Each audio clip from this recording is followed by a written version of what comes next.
a few buildings fell down. Some of the other cities were impacted much more.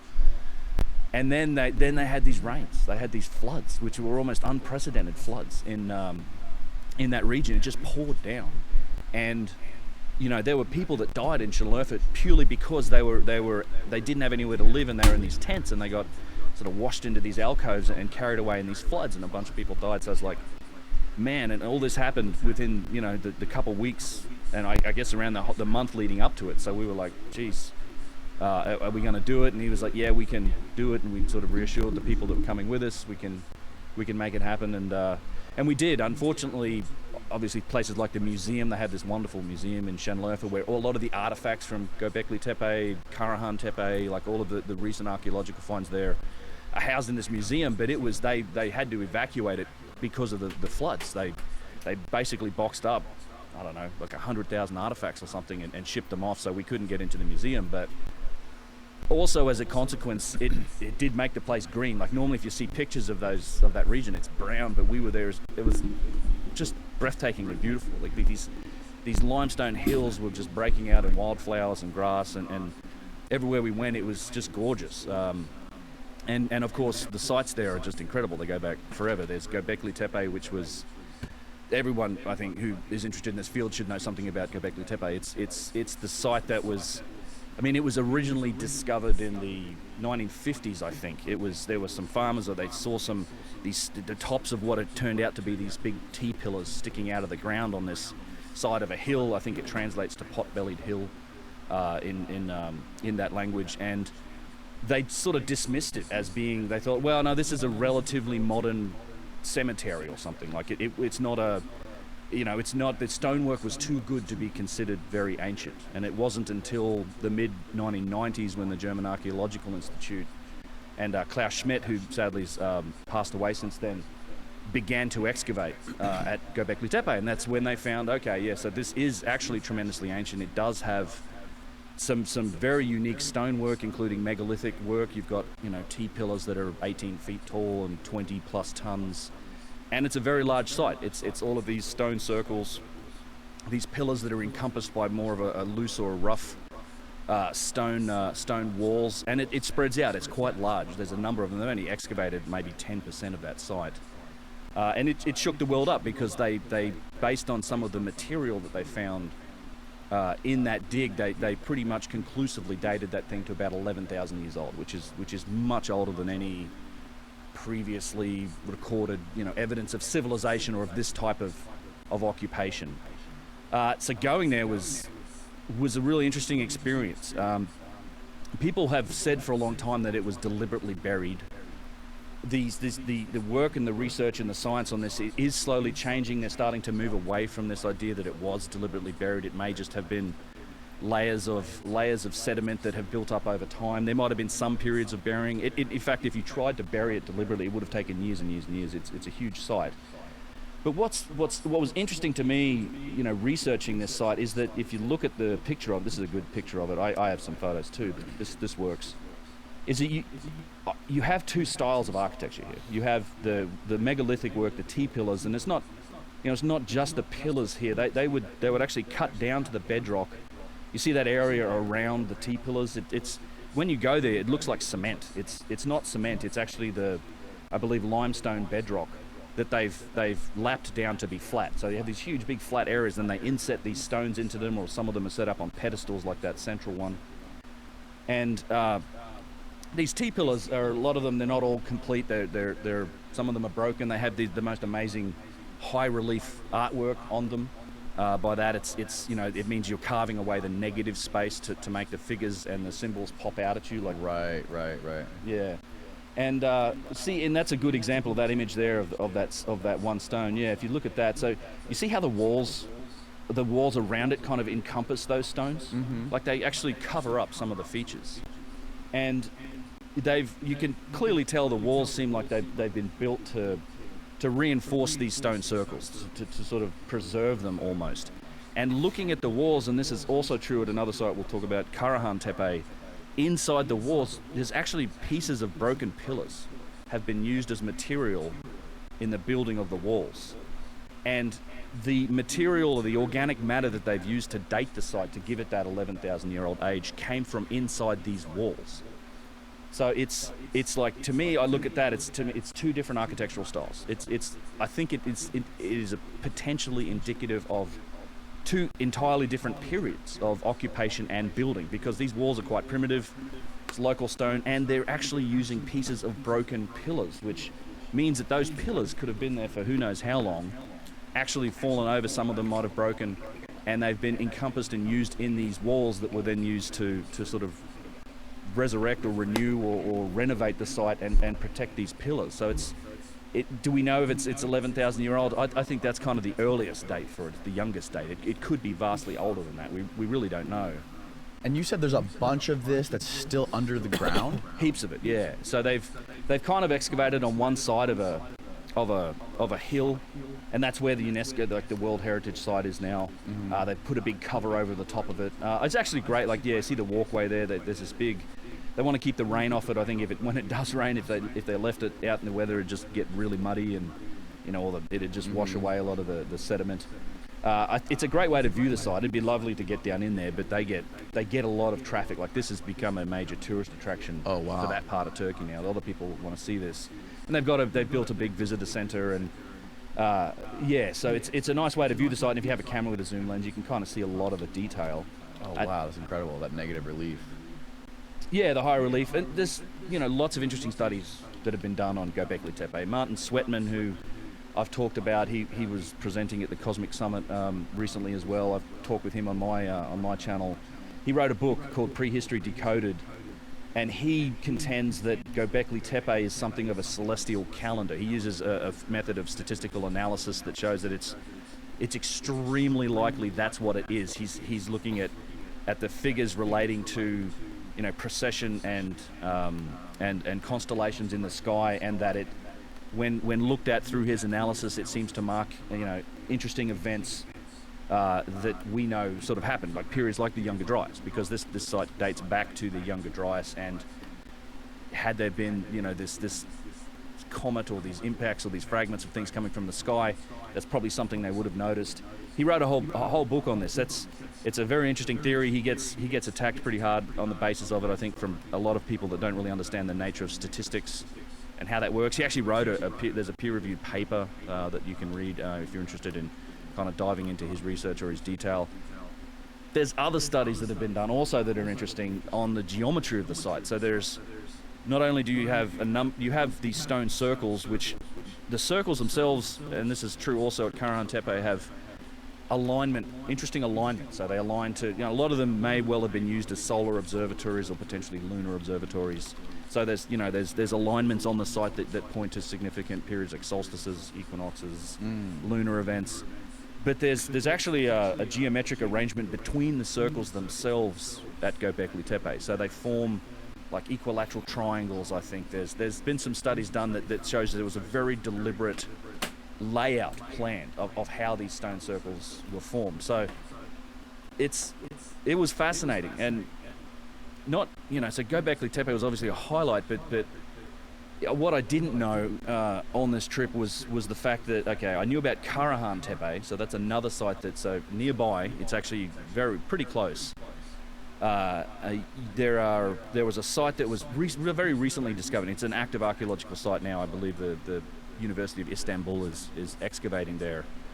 It's another stone circle site. It's similar architecture to Göbekli Tepe. You have huge T-pillars, but it's something like 10 times larger than Göbekli Tepe. And they've only just sort of scratched the surface at Karahan. They're still digging, and we had special permission to go in there and look around the site. And you can literally look at these beautiful hills with flowers on them, and just poking up everywhere are the tops of T-pillars. You just see this tiny little top of it, and you can clearly see it's a T-pillar, and there's something buried under here, and there might be as many as 1,000 T-pillars on this site. It's at least 5 times or more, I think, larger than Göbekli Tepe, and it's at least 500 years older based on the dating of material that they've found so far. Which, it's kind of funny because when they built a visitor center at Göbekli Tepe, they called it like the 0 point in history. This was the brand name that it gave you. You go in these big light shows and these big wall-to-wall sort of cinematic experiences to look at the site, but it's like, well, I guess that makes Karahan Tepe 0.-500 or something like this. Wow. Right, it's even older. And I actually was out there like 3-4 times during the 2 weeks. It's a wonderful site. I could probably even pull up images if we want to see them, but it's, they're just starting to excavate. And you see a similar thing. In fact, at Karahan, there's evidence of domiciles. So one of the controversies about Göbekli Tepe is this civilization, right? Because technically, if you go look at, and I guess this is more along the orthodox line of thinking, the date for civilization hasn't really changed. We're still saying, well, 6,000 years ago, Sumerians and Mesopotamia, that was the start. But when I look at a place like Göbekli Tepe or Karahan Tepe, that screams civilization to me. The theory is, it's purely ceremonial. It was what happened, and this sort of came out with the Michael Shermer, Graham Hancock and Randall Carlson podcast on JRE. It's a well-known one. I mean, they've essentially just changed the definition of hunter-gatherers to now not just be, well, no, this is not just, we're not just out hunter and gathering, but on the weekends, I guess, when the men want to get away from the women and the kids or something, they'd like to, participate in a little bit of megalithic stone building and things like this, and, building these 20-ton T-pillars. It's insane. But, there's infrastructure on these sites. They're massive. There's cisterns, there's quarries, there are other structures at Karahan Tepe. There's actually evidence for domiciles and permanent housing, which is another indication of sort of settlement and civilization. And I just look at the scale and scope of what is on these sites, and it's like that's not something you do on the side. Like this requires specialization, right? So for people to be able to specialize in doing this type of stonework, this type of a logistical endeavor, the artwork that's required to carve these things, you need to have infrastructure around you. That means there's other people collecting food, there's other people doing things. Like, it's that organization that essentially defines civilization. I think just the scale and scope of the work requires that. So I think it's kind of ridiculous that we don't consider this civilization. And the nail in the coffin for me, and this is something I learned on that trip, is that it's not only is there Karahan and Göbekli Tepe, but there's between 40 and 80 more sites that they've discovered just like that. Around that area? Around that area in southeastern Turkey, yeah. I mean, there's a lot of other well-known sites, Sogmatar and other places, but these tepes and these T-pillared stone circles, they're doing a lot of ground penetrating radar and that type of thing, and they've discovered somewhere between 40 and 80, and I think they want to open up like 15 of them for tourism. And that's like, at that point, it's a huge civilization. It requires a big population of people, and it's civilization. I mean, it's like a lost chapter of human civilization that we really know nothing about. Like, we've got some artifacts and we've got some indication, but it's to me, it's just a whole lost chapter of our history in this region. Who are the organizations involved in doing some of this ground penetrating radar and like discovering more of these sites? Well, a lot of it is happening locally with the universities in Turkey. Oh, okay. Istanbul, I mean, they're excavating, I believe it's the University of Istanbul is excavating at Karahan. Who was doing Göbekli? Well, German Archaeological Institute was the one working at Göbekli Tepe. It's the way these projects get dealt out and the way that digs happen and sort of institutions get involved there's no regular process. It's like a negotiation process. I assume it's, some academic institution somewhere in the world wants to go and dig somewhere, and it's a negotiation with the government to get the permissions, and then they kind of get to run the site. And then at places like Göbekli Tepe, when UNESCO gets involved, that's a whole other set of things. You see the same thing in Egypt. Like, there's various, you have the British in one area, you have, the French in another area, you have the Germans in another area, you have the Egyptians themselves doing a lot of work in different areas. So it's a case-by-case basis almost about who actually does the work and then publishes. Certainly in Egypt, any publishing of findings has to be done in close concert with the Department of Antiquities, formerly the Supreme Council of Antiquities. So they essentially control the release of information. So people that have seen things like the recent, Scan Pyramids project and And that sort of data, when they found that new chamber in the Great Pyramid and stuck a like a little camera in there to take a look, that was all released by the Department of Antiquities in Egypt, in partnership with the people that were actually doing the work.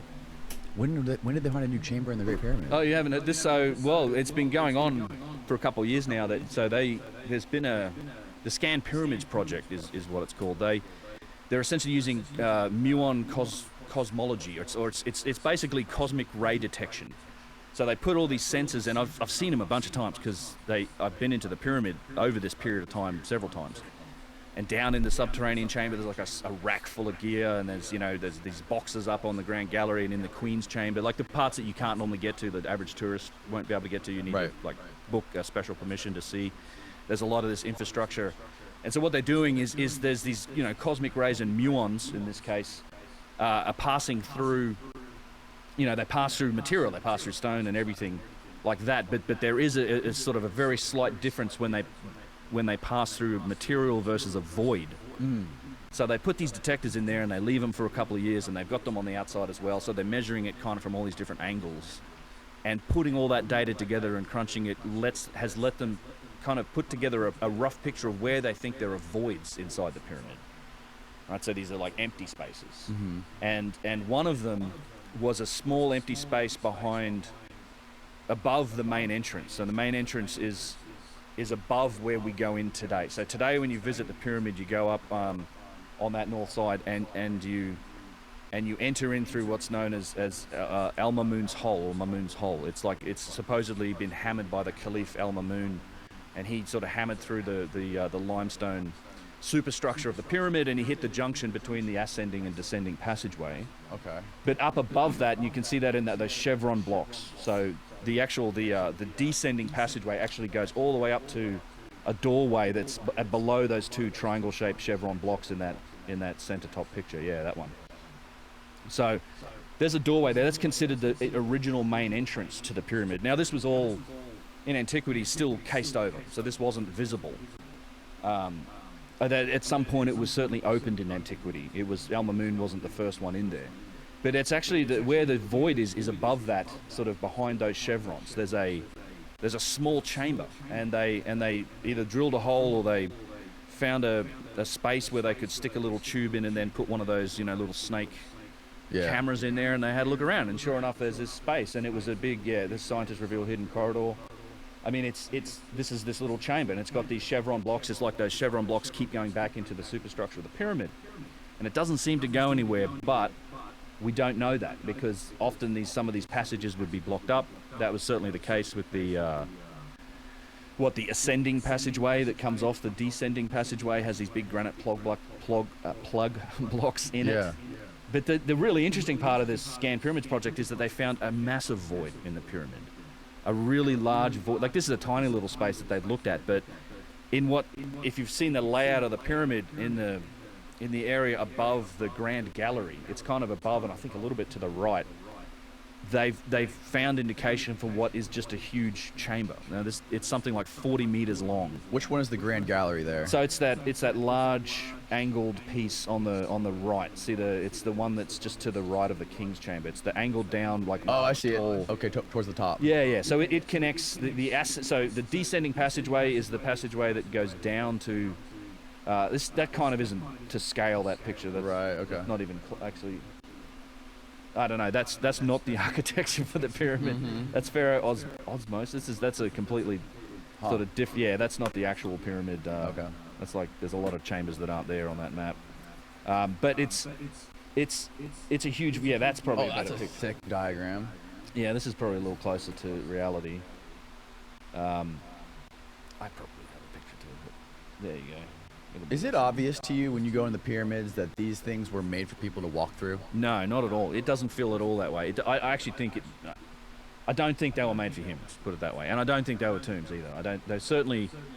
I mean, this would not have been an easy space to take some sort of formal procession of Pharaoh's body into these places. It's ridiculously difficult to move around in them today, and we've added steps and handrails.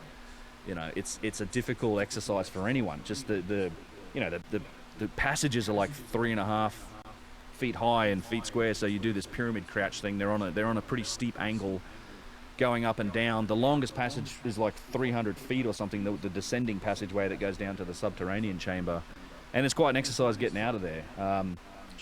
And, you know, I can only imagine how difficult that might have been without the modern steps and handrails that we put in there to help people. It's not an easy task at all. And then you get into spaces like the Grand Gallery. I mean, that thing looks... There's so many indications in there that had some sort of function. It's outrageous. There's all these slots on the side of the walls. It's as if there was a mechanism moving up and down. I know there's architects and proposals that suggest this was almost like a sliding lever room that they would use to haul blocks up and do things like this. I'm not convinced. Chris Dunn has his theories about that those slots might have been used to house like series of Helmholtz resonators that were part of this whole pyramid machine that he proposes. I'm interested in any functional take on it. I don't have one personally. I get the indication from being in there that it feels like a machine, man. It feels like you're walking around in the guts of a machine. It's just what it feels like. It doesn't feel like it's meant for humans. You can see the stairs and the handrails on this, but this is the Grand Gallery. Oh, wow. It's like... How big is that? It's huge. It's probably about 40 meters long, and God, it must be 4 or 5 meters tall at the very top. It steps up. It has that stepped sort of, it narrows as it goes taller. And along the edges of the walls you have these slots. At the very bottom of it you go straight, and that goes to the chamber known as the Queen's Chamber. And at the top you go straight through an antechamber and then into the granite structure known as the King's Chamber. So the void that they've found, however, is actually above this, and it's equivalent in size, so more or less equivalent. It's something like 40 meters long, 4 meters wide, and potentially 4 meters tall. They're not quite sure if it's angled or if it's straight, but and they kind of proved their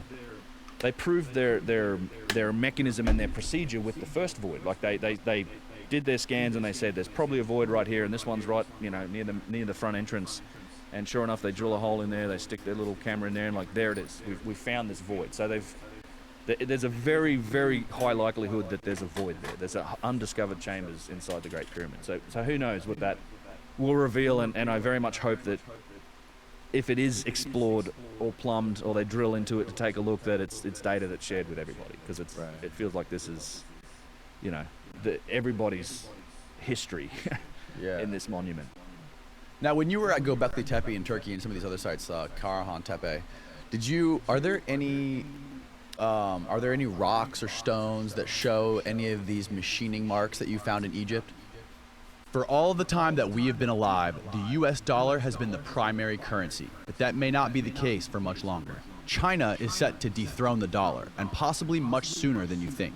And even the world's biggest economies are already ditching the dollar for the yen, collapsing the US currency, causing unprecedented inflation and crashing markets. And if that wasn't enough, this paves the way for the government to take total control over all of your money with a new digital dollar. Now is the time to take total control of your money and not let your life savings become a casualty of the currency wars. And you can do it using the only precious metal dealer that I trust, American Hartford Gold. They will show you how to protect your savings and retirement accounts by diversifying your wealth portfolio into physical gold and silver, with the finest products, amazing customer service, and a buyback commitment. But you don't have to take my word for it. American Hartford Gold has a 5-star rating from thousands of reviews and an A+ from the Better Business Bureau. American Hartford Gold supports content like this that is committed to bringing you the truth. And if you tell them I sent you, they will give you $5,000 in free silver on your first order. So call them now. Click on the link in the description or call 855-679-1326. That's 855-679-1326, or text CONCRETE, KONCRETE, to 65532. Again, the phone number is 855-679-1326, or text CONCRETE to 65532. Now back to the show. Not at those sites that I've seen. No, Okay. it's definitely. I mean, you don't see the same sort of advanced what I would term the signs of advanced technology that you see in places like Egypt and Peru, for that matter, and in other areas, Baalbek. But I didn't see that on these sites. There's certainly some very significant achievements, but it is in my estimation, all things that can be done with primitive methodologies. I mean, at Karahan Tepe, there's still a stone that's in a quarry. That's a T-pillar that's been cut out. It probably weighs around 30 tons. I mean, so that's doable. There's flint everywhere. Like, that's the other thing. You see when you're looking around on the ground, there's flint chips everywhere. I can probably pull up some pictures of it. Yeah, we would just, on the site, particularly at Karahan, you can find all of these chippings and like little flint, either arrowheads or they're pieces that have come off, flint chisels or blades, and it's all worked flint. You can tell it's all been napped. Found dozens of them and just pick them up, take a photo, throw them down. But yeah, there's a big T-pillar still in a quarry that's attached. I mean, it's a difficult thing to do, but logistically, sure, you can move, 30-ton loads. That said, there are other sites in Turkey that do. I have not visited them yet. I think there's one called, I think it's Zanaki Tepe. It's kind of hard to say, but it looks very much classical, sort of megalithic, matches the stuff in Egypt. I've seen photos of tube drills and other indications, and it would take more investigation to see, well, is this specifically something that needs, some sort of advanced tech to do. I'm pretty careful about specifically what I say is like, well, this can or can't be done, with primitive methodologies. Yeah. It's very specific signatures in stone. It's particular achievements, and it's things like precision that we've measured, not just eyeballed, stuff like that. And I also classify like the massive logistical challenges over like say 250, 400, 1,000 tons. I don't think we've answered the question or satisfied the statement that can all be done with primitive methods. Like I think you can do that, and people have demonstrated moving large loads. Up to 100, 150 tons, maybe even 200 tons. I don't know, but at some point to me, there's a line. I don't know if it's at like 300 or 400. I mean, anything above 400 tons. I'm really starting to question that this can be done with purely primitive methodologies, particularly those attributed to the dynastic Egyptians in this case, because the Romans could do a lot of things, but the Romans used pulleys and capstans, and they had metal, they had steel, they had a lot more capability than what we know the dynastic Egyptians had. Remember, in the Old Kingdom, and for a lot of that civilization, they had no use of the wheel. There's no evidence for... Sour Stash, yeah, buddy. What's up, man? Yo, what up, man? Thank you, buddy. Thank you, man. That is cool. You're cool, man. Thanks, buddy. Thanks for being here, my man. Yes, sir. Nice. How are you, my man? Long time no stream, my man. Thanks, buddy. Thanks for the support, my man. How you doing? How are you? Hope you're doing well, man.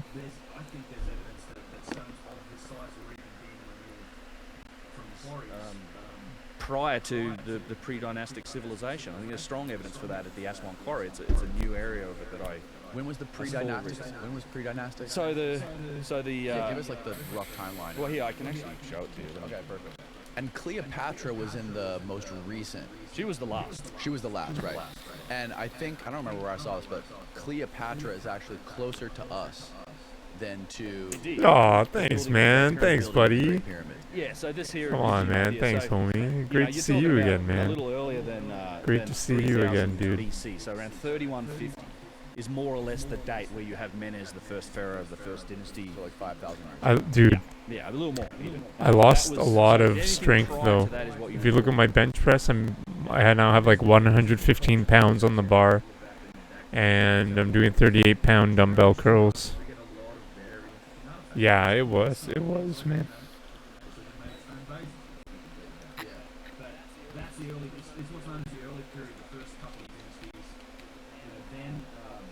Yeah, I bet I have. Yeah, I have. I've also stopped drinking my protein shakes. I found it I was drinking the low quality one. The 6 star is pretty low quality. It has a lot of sugar and fat. It made my face fat.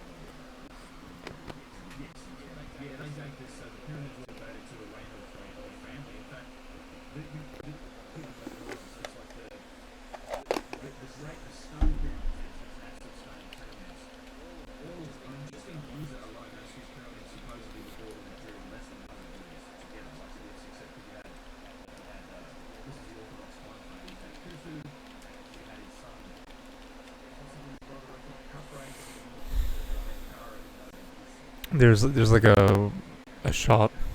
Even GNC one is entry level. Interesting. Because I can't have any sugar. If I eat any sugar, it turns directly into fat. Muscle meds and beef. Awesome, man. Let me save this. I'm gonna add this as a quote.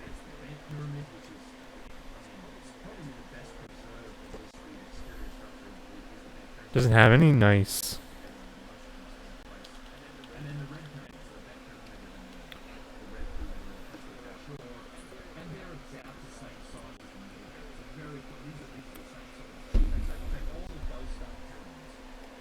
They were all supposedly built in just like a 150-year period, according to the Orthodox timeline. It's kind of silly. And if you in Sneferu alone, I have a video on Sneferu. I mean, there's so many questions. Like, they never found him. They didn't find any burials. This is the same story, right? No inscriptions, no burials, no remains in these pyramids. And why does a pharaoh need 3 pyramids? They kind of say, well, you know, he kind of stuffed up on the bent pyramid. He didn't get it right, so, you know, it has this angle change to it, which was a mistake, which is complete nonsense. You don't make, you know, these things aren't made up as they go along. And then they go, well, it's, then he did the red pyramid. He was probably buried in the red pyramid. It's like, why does he need 3 pyramids? And if he did build all 3 pyramids, I did the math at one point in the video. I think it was like over a 25 or even 40. Back in Canada, man. Back in the East Coast. Cut and installed more than 350 Thanks, buddy. tons of I'm stone gonna be every playing day Switch again for too. that entire period to build those. I just like 40 years. set up all my N64 and my Switch with the HDMI and everything. The Great Pyramid, right? And Everything's all set up. I just gotta play now. Because you have to. They're this explanation for how these things were built is constrained by the fact. Yeah, that buddy, they have exactly. a rough Gotta go idea of how back long to things they Breath of the Wild, associate man. to them. Especially with winter coming. And of course, you want to build your pyramid Right. while you're alive. That saved me You last wanna be winter, buried in honestly, this. bro. The Gotta head next guy back? to No come worries, along man. may not finish that for you. Thank you, my They man. might take it off you. Thank you Who for knows being here, what, right, right? dude. So they go for Khufu, for example. Hell yeah. The Great Pyramid, roughly 25 years. Thanks, The man. math works out with that thing. Put a smile on my 2.5 face. million stones, more or less, making it up, and it's something like, you know, Cool. 5 to 6 million tons. See you later. It's Thanks, one bro. Thanks, block, man. Quarried, cut, transported, dressed. LOL finished, same? put in Aw, thanks, place, man. Complete every That's 5 nice. minutes. 24 hours a day, 7 days a week, every day of the year. What's the average weight of those blocks? About 2.5 tons. With blocks ranging up to like 60, 70 plus tons, like the granite blocks in its core. A good example, I love this story. I use it in one of the videos that I have on looking at this sort of this absurd timeline of these pyramids. So in France, there's a well-known article. This was shown in the Revelations of the Pyramids, a documentary made by a good friend of mine, Patrice Poyard. Fantastic film. But there was a quarry in France. Like they dug a hole, basically. They quarried out a stone or something like this big pit, and it was roughly the same volume as the Great Pyramid of Giza. And they used it, there's a big hole in the pit. And they're like, all right, well, we finished quarrying or we finished doing this, so we just use this for a dump, for like material, like rock or whatever from these building sites. So they would literally just dump truck that just back up with this, you know, whatever, dirt, digging material from other sites and just dump into it. 24 hours a day, it was just this one operation when all these construction projects, they just drive trucks up and just dump into it. It took them 12 years to fill it. By dumping into it with modern dump trucks, 24 hours a day, all the time, 12 years just to fill that space. And you're trying to tell me that in 25 years you're building what is still one of the most precisely made structures on the planet in terms of alignment, the incredible precision that is exhibited in the stonework on the inside, the orientation of the entire structure you've got.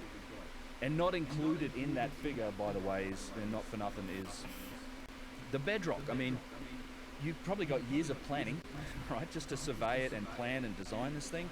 Then they actually had to like level the bedrock, and they had to get down to a point. Well, they didn't level it entirely. There is a primordial mound sort of thing in the middle, which is another interesting fact that relates to a lot of other sites.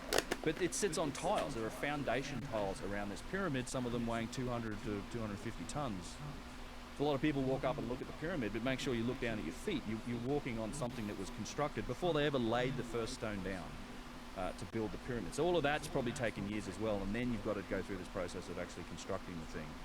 and finishing it, because the inside, they definitely used mortar, and there's it's not you wouldn't call it like super precise, most of the superstructure, but the exterior casing stones were incredibly well made, as was a lot of the structures on the inside. The whole massive granite structure that's in the center, that is the King's Chamber is part of, and is what is above it. There's like 5 or 6 chambers above it, all made out of granite. So yeah, all of this happens in the Old Kingdom.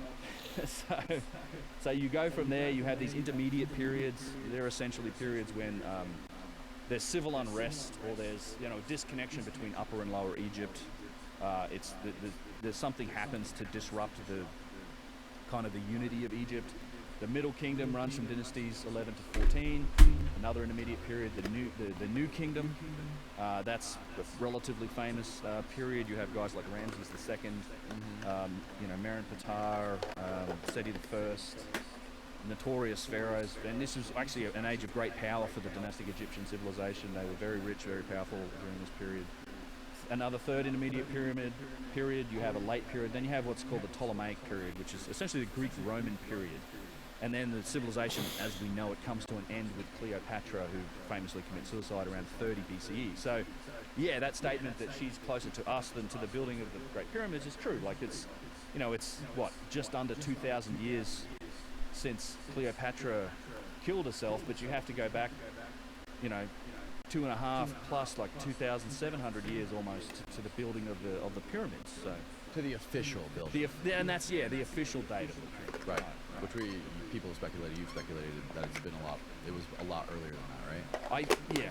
I question the dating of the pyramids. I think, it's a difficult thing to say, purely because you're looking at the skeletal remains of something that's probably been worked on and renovated and reused, and just I'm sure the dynastic Egyptians were working on these things. They did things to them, they used them, they became part of their culture. My problem with the pyramid, particularly the Great Pyramid, because that's the one we've studied the most, but actually most of them, obviously you have the logistical issues with the timeline that I talked about. I think these were multi-generational projects. They almost have to be. We've got tons of examples of that type of thing in our own time.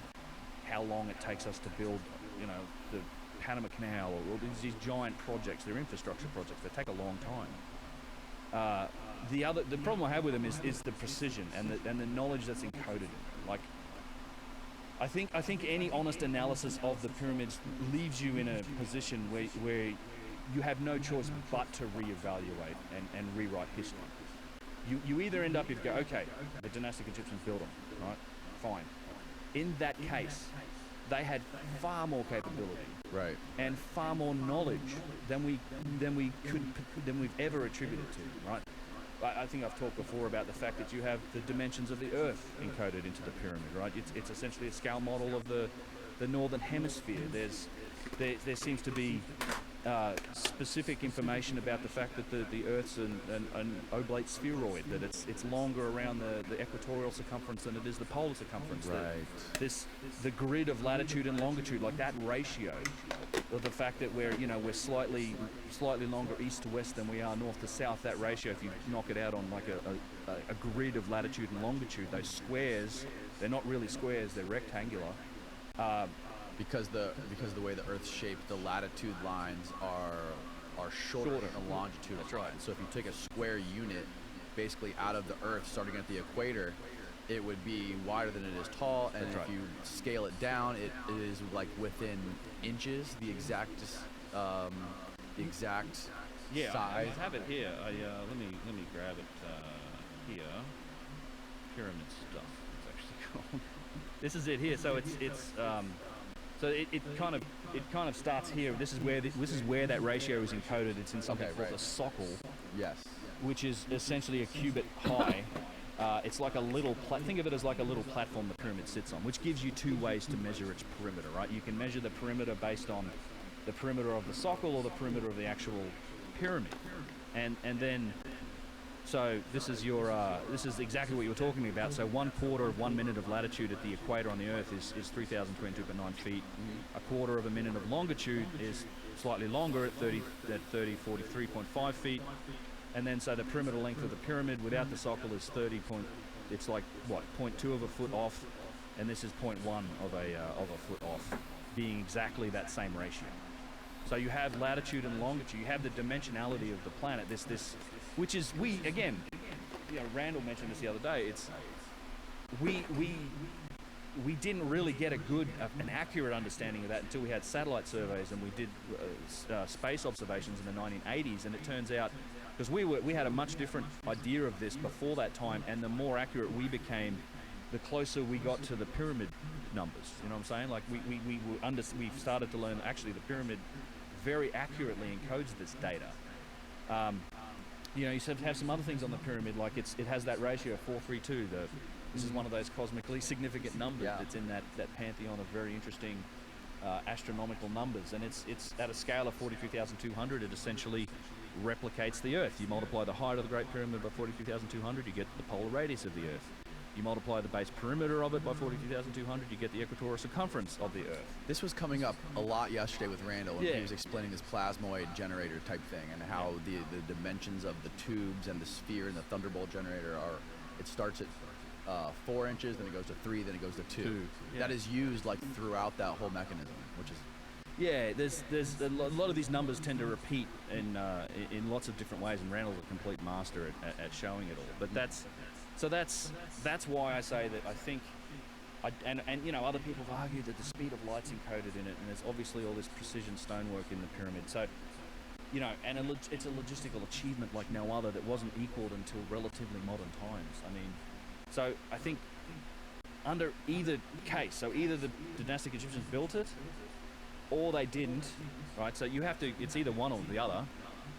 But if you go with they did, then we need to reevaluate and rewrite history based on what it means and what information they have and their capabilities. And we vastly underestimated the dynastic Egyptians. They were far more capable, and where did they get this data from? How did they know it? Like, that's a rewrite of history. And if they didn't make it, like, they for sure worked on it, but if there was something else here and this inspired them, then that's another picture. Like, who did then? Like, so that's where you get to this concept of inheritance. And and this is why I'm a supporter of the lost ancient civilization hypothesis, is that I think the vast majority of evidence favors that answer. I just think there is so much evidence of renovation and reuse and imitation. I think it's like I look at dynastic Egypt, and I think this idea of them being basically a giant cargo cult, the world's most advanced cargo cult, makes a lot of sense, because you've got to imagine the other problem with the pyramids is that, these are the first pyramids that were ever made. Right? That's at the very pointy end. It's the first ones were the best ones. The first ones were the best ones. Yeah, the step pyramid's another story. I think that is dynastic, but then immediately after the step pyramid, you have these mighty, gigantic stone pyramids that were supposedly constructed. But they kept making pyramids after that. I mean, take a look at this. Like, so, it's to me, it's why I get this term, a tale of two industries. You have the earliest pyramids of these giant stone structures that are still standing today. They kept building pyramids right through the Middle Kingdom, but they were making them from mud brick, and they were much smaller, and they were much less sophisticated. And they're today eroding away slowly because this is how they were made. It's like this technology just disappeared if they had it. And then they were trying to imitate these other pieces of these other works with mud bricks. And in fact, this is also supported, this primitive methodology is supported by scenes on the wall. Like, there is a scene of pyramid building, but it's mud bricks. It's in the Tomb of the Nobles on the west bank of the Nile. How do they make the mud bricks? Well, they'd put together these they'd bake them in the sun, or they might have baked them in ovens, and they'd make these big mud bricks, and then they'd transport them to, it's like straw or hay and mud, and you bake it, and you stick it in a mold, and you cook it. Geopolymer, people, that's probably what it is. It's a form of geopolymer. And then they'd stack them up, and they'd build it that way. It's a process that continues to this day, people doing stuff that way, but that's how they built it. And so what's interesting to me is that this concept that, there's an advanced version of a particular thing, pyramids is one of them, and a primitive version of a particular thing that matches the tools and techniques that we know about, right? We know that they were relatively primitive. They didn't use the wheel. They used manpower. They used primitive tools like flint chisels and pounding stones and, wooden implements for this sort of stuff.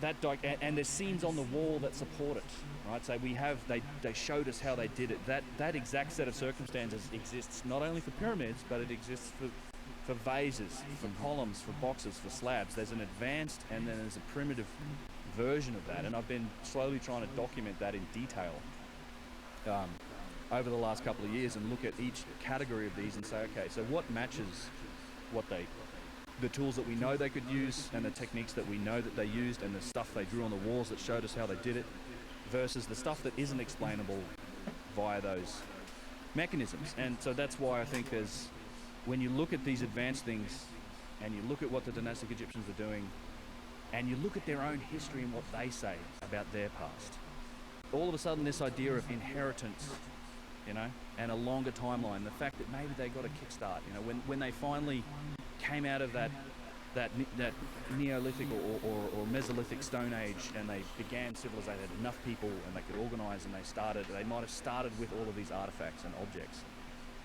And and that's actually what they say too. Like they trace their own history back some 36,000 years. Like their origin stories was the time of Zep Tepi, when the gods walked the earth. They talk about the time of the Shemsu Hor, these mythical, demigod-like people with magical powers. All of these rulers. They have a king's list that goes back nearly, like I said, over 36,000 years, I think. And then it gets to the dynastic civilization at the end. Who came up with the king's list? Well, there's a couple different sources. There was an Egyptian priest called Menaeus that talked about it. The primary source for that is something called the Turin Papyrus. There's also a Sumerian king's list that's different. They go back 400,000 years or something. But there's a Turin Papyrus, which is where this is written, and it's in, I think it's even in Turin. But they deciphered it on the back of a piece of parchment. So we're lucky we've got that much of it because it's quite a long story about how that thing came to be. It was falling apart and they managed to put most of it back together. But there's a couple different sources for that king's list. And not only that, they have cataclysm origin stories. Like the story of Atlantis comes to us from Egypt. That's entirely, the source for that is all in Egypt. Oh, really? Yeah, I mean that's where so Plato in roughly 200 or 300 BC or thereabouts, he talks about it in the Timaeus and Critias dialogues. That's how we get the story. That's probably the best account we have of Atlantis. That comes from his ancestor Solon, who lived around 600 BC, and he tells the story of when he was in Egypt at a temple up in the Delta. This temple doesn't exist anymore, but it was a priest, an Egyptian priest at one of these structures at this temple in the Delta that told him the story of Atlantis and said this happened 9,000 years ago, so Solon's 600 BC, 9600 BC, 11,600 years ago. That's the end of the Younger Dryas. It locks right in with meltwater pulse 1b when we know the sea levels rose. So this is the correlation. I think Graham Hancock made it. I don't know if he was the only one or he was the first. I'm not sure who, but this relates to Atlantis. It comes from Egypt, and not only that, but it's also written on the walls of the Edfu Temple, the primeval Djiba story. It doesn't specifically say Atlantis, but it tells a story with Thoth, who it's one of the few sort of Thoth passages. I've got photographs of it actually. And they talk about the primeval land being an island that sank, and then they had to go to the homeland and build these primeval mounds that was where all the temples would be, and beneath these pyramids and a lot of these other structures you have primeval mounds.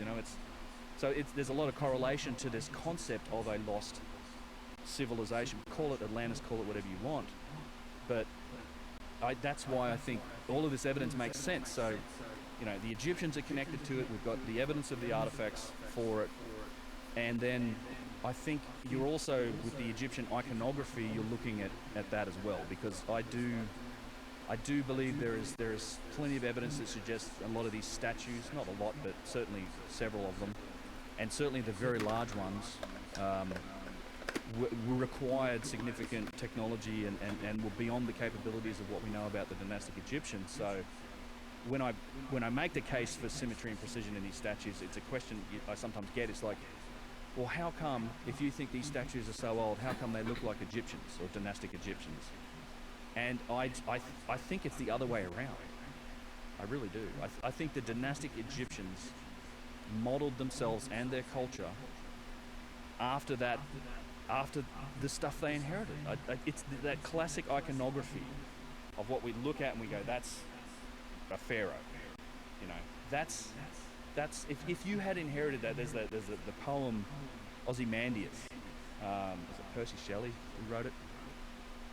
It talks about a story of a desert traveller who comes across these two vast and trunkless legs of stone standing in the desert, and nearby he sees a giant visage that's half buried with a sneer of cold command. Like, you imagine coming along in a desert and seeing these legs and the head of this statue that was probably 1,200 tons and 90 feet tall, just broken down, and it's looking at you, and you're like, what the hell is this? I mean, if you had inherited this iconography, you would, and particularly if your culture was connected to it, like the Egyptians say they were, these are your gods, man. Like, these are your gods. And one thing that doesn't really change is in the actual tombs. So with all the beautiful artwork, and you see how the pharaohs depict themselves, that iconography of what they look like doesn't really change over the whole civilization. It's pretty similar.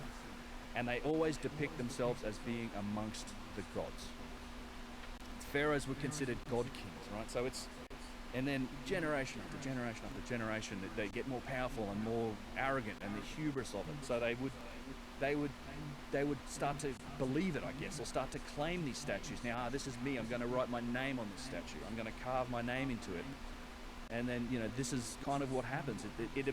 These artifacts and the iconography becomes part of that culture and exists for 3,000 years. It becomes tightly integrated into it. These places probably became ceremonial places. So whether or not places like Giza or Saqqara had a functional purpose, Abu Sir for that matter, potentially had a functional purpose that had something to do with an advanced civilization, I think that's a possibility.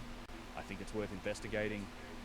But they would have become ceremonial because the dynastic Egyptians might have had a cultural memory of it, but they had no ability to do anything with it. So it becomes ceremonial. And again, you can make it a correlation of that. So imagine the Younger Dryas happens tomorrow. You know, touch wood, it doesn't. But if it happens tomorrow, within a couple generations, wipes out our civilization. Within a couple generations, I mean, we're going to be dancing around campfires, like with black pieces of stone that look like a cell phone. Like we're trying to, like, oh yeah, if we dance around the right way around this fire, this black piece of stone is going to tell me everything. I'll be able to talk to my ancestors. I can get all of the data. Like, the technology of yesterday becomes the myth and legend and magic, and you try to capture it through ceremony. I mean, it's plasma TVs are a story you tell around a fire at some point. Right. So, long-winded explanation for how I do think it's a viable lens through which to try and view our past, like in particularly places like Egypt. I think there's a longer time frame involved. And then going back to some of the inscriptions that are made on some of this stuff, like especially on the boxes that are inside the pyramids, it's very clear that the hieroglyphs that are carved into those things are much newer than the actual boxes themselves. And the boxes are perfect precision. The lines are straight. The angles are perfect. And then you have these sort of roughly cut, roughly chiseled hieroglyphics, or it looks like they've been vandalized by a much later civilization. Yeah, that's exactly what I think's happened in a few cases. And you know, here's an example. Like, this is this is a great example. Yeah, Yusuf and I in the Serapeum with these, which is a site with, you know, these 100-ton thereabouts, giant granite boxes, 24 of them or thereabouts, housed in these underground galleries. Wonderful site. But you know, these boxes, I mean, I've looked at them in great detail. A number of them are pretty perfect. Like, they've got 90-degree corners, they're flat surfaces, there's straight lines, all these things. You know, I love this image of it because, and another thing to point out is it's not the high relief. Yeah, it's carved in. It's carved in. Although the Egyptians did do high relief carving eventually. Okay. They did good carving as well. But this is a good demonstration of kind of the point that you're making, and that I absolutely agree with. Is, you know, I love this image because on the corner, it's tough to see with the light there, but on that corner on the right-hand side, you can see it's actually reflecting the light from the hallway in the stone. Like, it's so smooth. It's what's smooth, and it's polished, and this isn't a natural property of granite, right? You got to work pretty hard to get a mirror finish on it. And then, you know, obviously the people who make it, they can make straight lines, they can make clean corners, but when you get to look at the writing, it's, you know, There's no straight lines. It's obviously the work of some dude with a chisel and a hammer. If you made this box, why would you put this on it? Yeah, if you were the maker of the box, you'd be pissed. Yes. You would be upset. And so if to me, it's like, it's two different technologies. Right? So the technology used to make the riding is primitive. It's totally achievable with hand tools. You can knock this out with a hammer and a chisel on the granite, and in places it's even the granite's too smooth where it's skipped over. There's no straight lines, and this illustrates one of the issues with a lot of modern or contemporary sort of Egyptology, which is that the writing is the bedrock of Egyptology. Once we translated hieroglyphs, that the Rosetta Stone, and we were able to sort of start to translate, and that's been a huge science. It's wonderful, actually. It becomes the bedrock of how we date and relate objects and artifacts, because it's whatever was written on them. It's not the only way, but whatever's written on these things becomes the primary methodology for how we date them. So if it is written on them, so you have the name of a guy on an artifact, it's just like, well, the inference is therefore that he probably had this thing made for him, and he might have even made the whole site. It's not the only method that's used, but it is a primary one. It's probably the first one they'd go to for dating stuff. And what's interesting, even on this box here, is one of the other issues with this idea is that you actually have an empty Shen ring on this box, or a cartouche, which doesn't have a name in it.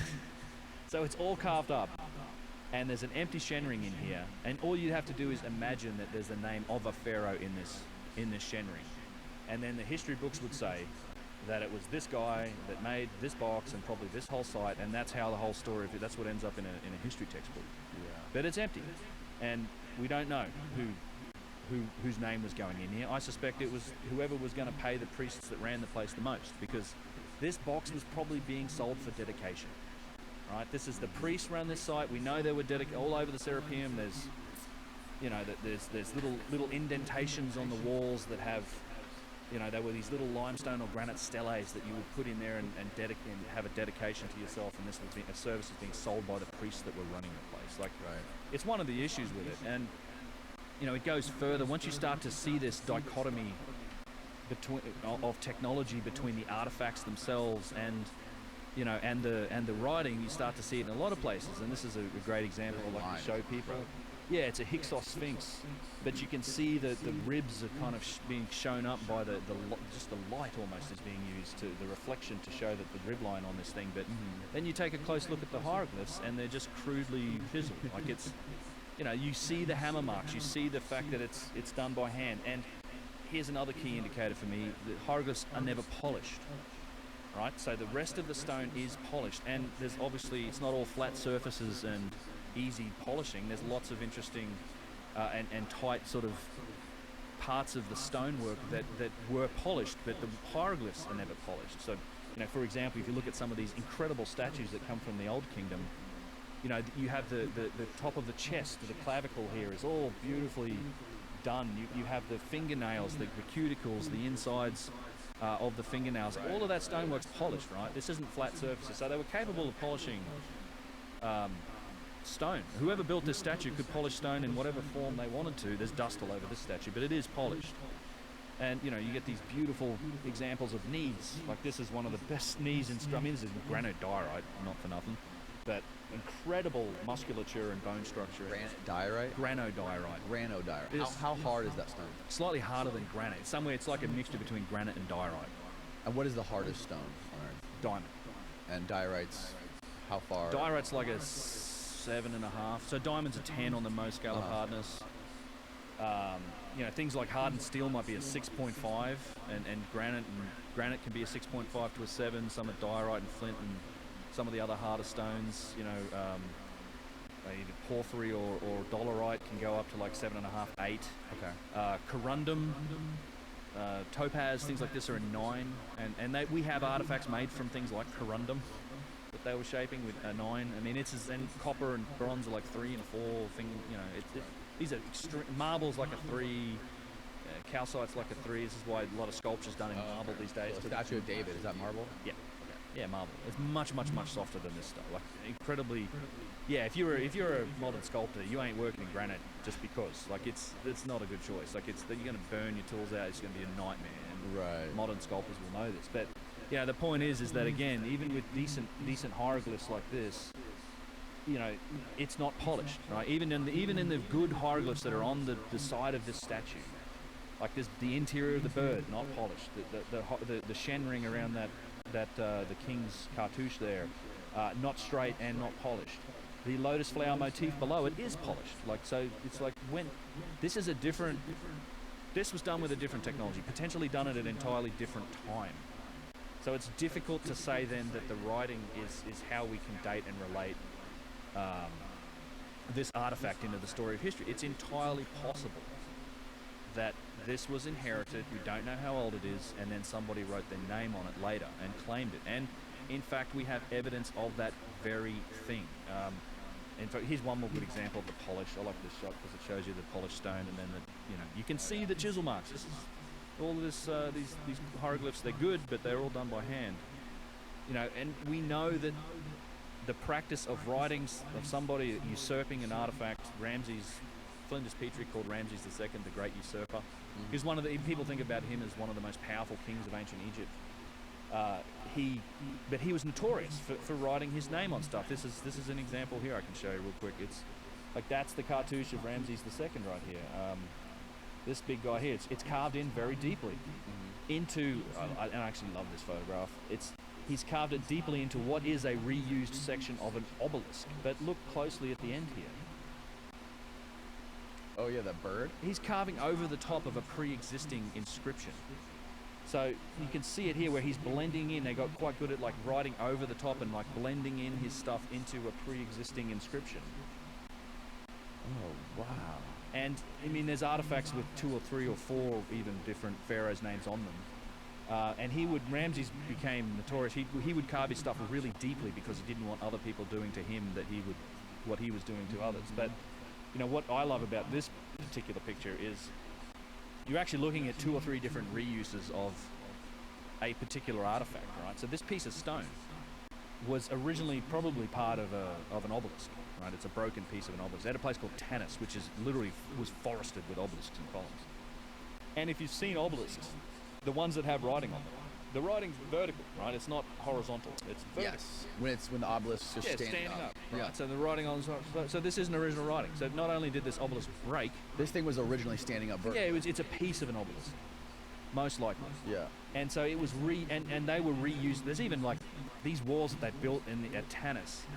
I mean, there's a foot from a 1,000-ton statue that's been repurposed into a block in a wall. So they were reusing broken pieces of stones in walls. So not only did they reused it once as a block in a wall, then someone wrote something on it the first time, and then later on, who knows how long later, Ramses II comes along and writes over it again. So this thing's been inherited, renovated, and reused like 2 or 3 different times, and it's written on horizontally. So, And all the vertical obelisks are written on vertically. the ones that have writing on them, yes. So it's hard to say, how can you take this cartouche and say, well, Ramses had this block of stone quarried and shipped to the side, and we don't know that. You can't date the stonework. So it's a great example of inheritance and reuse. What are the people saying that push back against this? It's football season, baby, and you know what time it is. Time to gamble all that hard-earned money on some sports. As a bettor, you demand perfection, and that's where MyBookie delivers. NFL, college football, and a brand new cash-out system give you the options to bet and win all season long. First 2 legs of your parlay already hit, you can cash it out early and place another bet, or sweat it out and let it ride for a chance at an even bigger payday. Join the MyBookie family for an entire season filled with daily odds boosts, same-day parlays, and super contests. And this season, MyBookie has a no-strings-attached cash bonus that lets you deposit and withdraw quick. Use the promo code DJP on a deposit of $50 or more, and you can receive up to $200 cash instantly into your MyBookie account. Bet your deposit amount once, and you're ready to withdraw at any time. Again, that's promo code DJP to claim your cash deposit bonus. You can bet anything, anytime, anywhere, only with MyBookie. Like, how do they defend this when confronted with some of this stuff? Well, I mean, with the inheritance, I mean, the reuse of stuff, it's not really defended. It's not like trumpeted as a common thing, but it's acknowledged that Ramses would would reuse stuff, but it's kind of a weird. It's only in certain cases where they have very specific. Oh, okay, we've got 3 names of rulers on this artifact, so therefore this is probably older. He might have renovated this, but they don't. Yeah, they don't really acknowledge it as a possibility for a lot of the stuff, and I think it is. Even the statues, like there's the big statues at Luxor have the names of 2 or 3 different pharaohs on some of them. They just don't. I mean, one of the problems with, I mean, I hate to use the term, but it's just like mainstream or orthodox Egyptology is that they don't really consider the engineering aspects of the stonework. They don't care about precision or symmetry. They don't care about, you know, the base scan work, for example, that we've been doing. It's not really factoring into the decision making. You know, they look at who's written on it. They look at what scenes are on the wall. They look at the other data they can do to support and say that's where it is.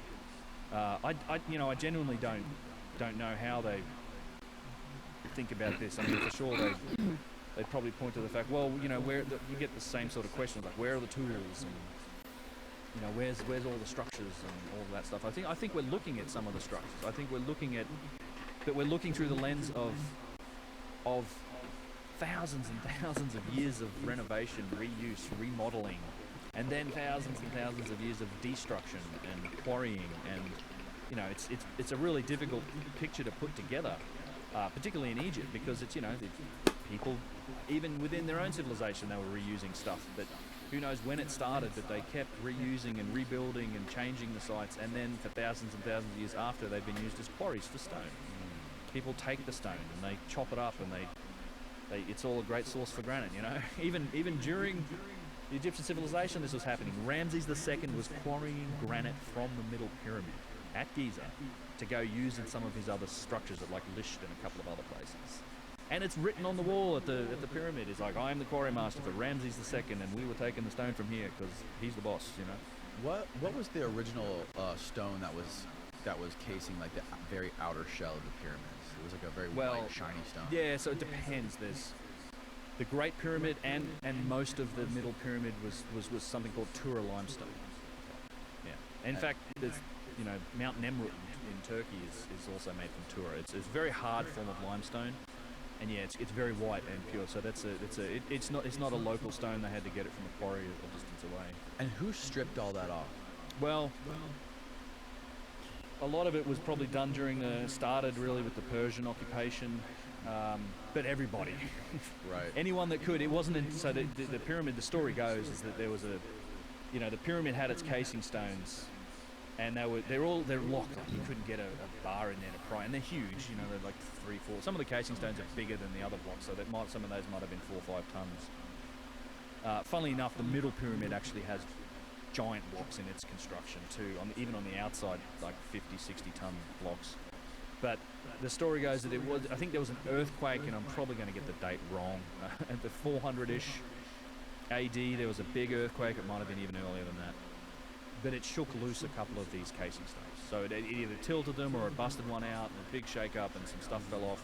And then that gave people purchase to like scaffold their way up there and scurry up there and then start prying these things out, and then just like letting them fall. And then it went from there. And you know, it's a valuable stone. It's obviously useful for all sorts of purposes, but one of its main purposes was you could grind it up and make like a plaster out of it. You grind it up, mix it with water, and you make a fine plaster that you can plaster over things and carve into. And I mean, literally the only reason we have a few casing stones still left on the pyramid is because of the piles of quarry rubble. Like there was 50, 60 feet of quarry rubble pushed up against the base of the pyramid from all of the quarrying activity that covered up the few remaining casing stones that were still at the bottom. Yeah, Flinders Petrie always decried this, and he was always admonishing people for this, because he'd said and this is literally like 100 to 130, 40 years ago. At all of these places, he said, does everyone who's anybody has a headstone made from the stuff, like the stone from the pyramid? And every day there's just camel trains of people taking stone all the time. And he actually excavated through the rubble, he found the casing stones, he documented them, and then he reburied them. He's like, if I leave this open, it's gonna be gone. No question. So he reburied it. He's like, I'll have to work to get to that. So, yeah, I mean, it's just people don't care. Most people are just interested in enriching themselves. They're not that worried about taking the stone. But it's human. It's a human nature thing. But you get to, you know, the middle pyramid, the bottom two courses, maybe the first, maybe also the second, for sure the first, was cased in granite. Like, literally all of those casing stones were granite. The bottom layers, like the bottom two layers. It's really cool. In fact, I probably have a picture of it here. Yeah, so this is the bottom pyramid here. So these casing stones are like the same shape as the ones on the other pyramid, but these are granite, and they're huge, and they're perfect. You walk around the middle pyramid, it's littered with these amazing casing stones, and you see this dashed line that's in this. Yeah. That's an attempt to quarry it. In fact, they were looking to split this whole face off it and get to this square block behind it. So this is you see this everywhere on these sites, and people are like, what are those dashed lines? It's quarrying. It's called a wedge and chisel. So you'd use like steel chisels, you'd just hammer away at it, you'd create these divots, and then you'd get wood or something, or you can sometimes use stone too, like flint. But wood was good because you'd pound wood into it, then you'd wet it, and when wood gets wet, it swells. So it would provide pressure on the stone, and then you would get a lot of these flint chisels or steel chisels and just hammer into these gaps, and what you're trying to do is crack the stone along that line and take a piece. And yeah, I mean, these things were perfect. You know, these casing stones were perfect with their angle, and they're all polished on the outside, and there's tons of it just from quarry rubble. Talking about the boxes, it's funny. I was reading Chris's book this morning, his first one, the Giza Death Star, or the Giza Power Plant, and he was saying how he interviewed he talked to, like the guy who ran the biggest granite manufacturing company in the U.S. and he asked them what it would take, what the resources would be to reproduce one of those massive granite blocks that were basically hollowed out on the inside. Mm-hmm. And the guy said it would take at least $2,000 just to quarry it. Not more than it was $200,000. That's what I meant, $200,000. Yeah, $200,000 just to quarry it. Another like $50,000 to transport it. Easy. And then he was like, it would make no sense for us to hollow out a single piece. We would just take 4 or 5 pieces and we would bolt them all together. That's right. He's like, we would never just hollow it out. They couldn't. Well, you'd need to develop the tool. Like modern granite processing, we cut slabs. You know? Right. We quarry them out at the quarry in like big blocks, and then we cut them into slabs for kitchen counters or what other use. You know, when you talk about doing granite sculpture, which happens, people do like complex shapes in granite. It takes very specific tools. And man, yeah, hollowing out a single piece of granite like that would cost a bomb in the tooling to make that happen. You burn out all half the tools trying to do. That's a big volume of space. But yeah, and remember these prices that they're like. I mean, when did you write that book? The 90s. I mean, right. You know, so that's prices probably double that easy since then. And then the saw cuts too, like the saw cuts, then the errors in the saw cuts. Like if you take a skill saw and you're trying to cut something and you go into it and you realize, oh, you got the angle wrong. You pull it out real quick and then you go back in and make another cut. Mm-hmm. There's evidence for this. Yeah. But if you're doing it slowly with whatever methods they have, they claim they had to cut those stones, you wouldn't be going the wrong way, then pull back out and then start going the right way. You would obviously be going so slow that you would be able to make adjustments along the way. That's right, and there's plenty of evidence for overcuts, and exactly that type of thing is one of the reasons why I think, look, that we're seeing evidence for, call them power tools, call them just powerful tools that were cutting incredibly hard stone. And that's one of the best. I have, we can look at some of those images if you like of tooling. I mean, not just cuts. You see these cuts all over the place. Well, I don't know if this is all broken up stone now, but there's these types of things you see all over it at this is on the basalt pavement. But one of my favourite ones is actually, I really like the edge of this thing. It's a slab at Abu Sir. It's this beautiful slab. And if you look along the edge, it's been like just finely touched with some sort of powerful tool that's sort of been backed out. It's got Now, this thing's got markings all over. You have these giant circular saw depressions here and here. Lord. You know, you can look at how many times this thing's been touched on. What is this made of?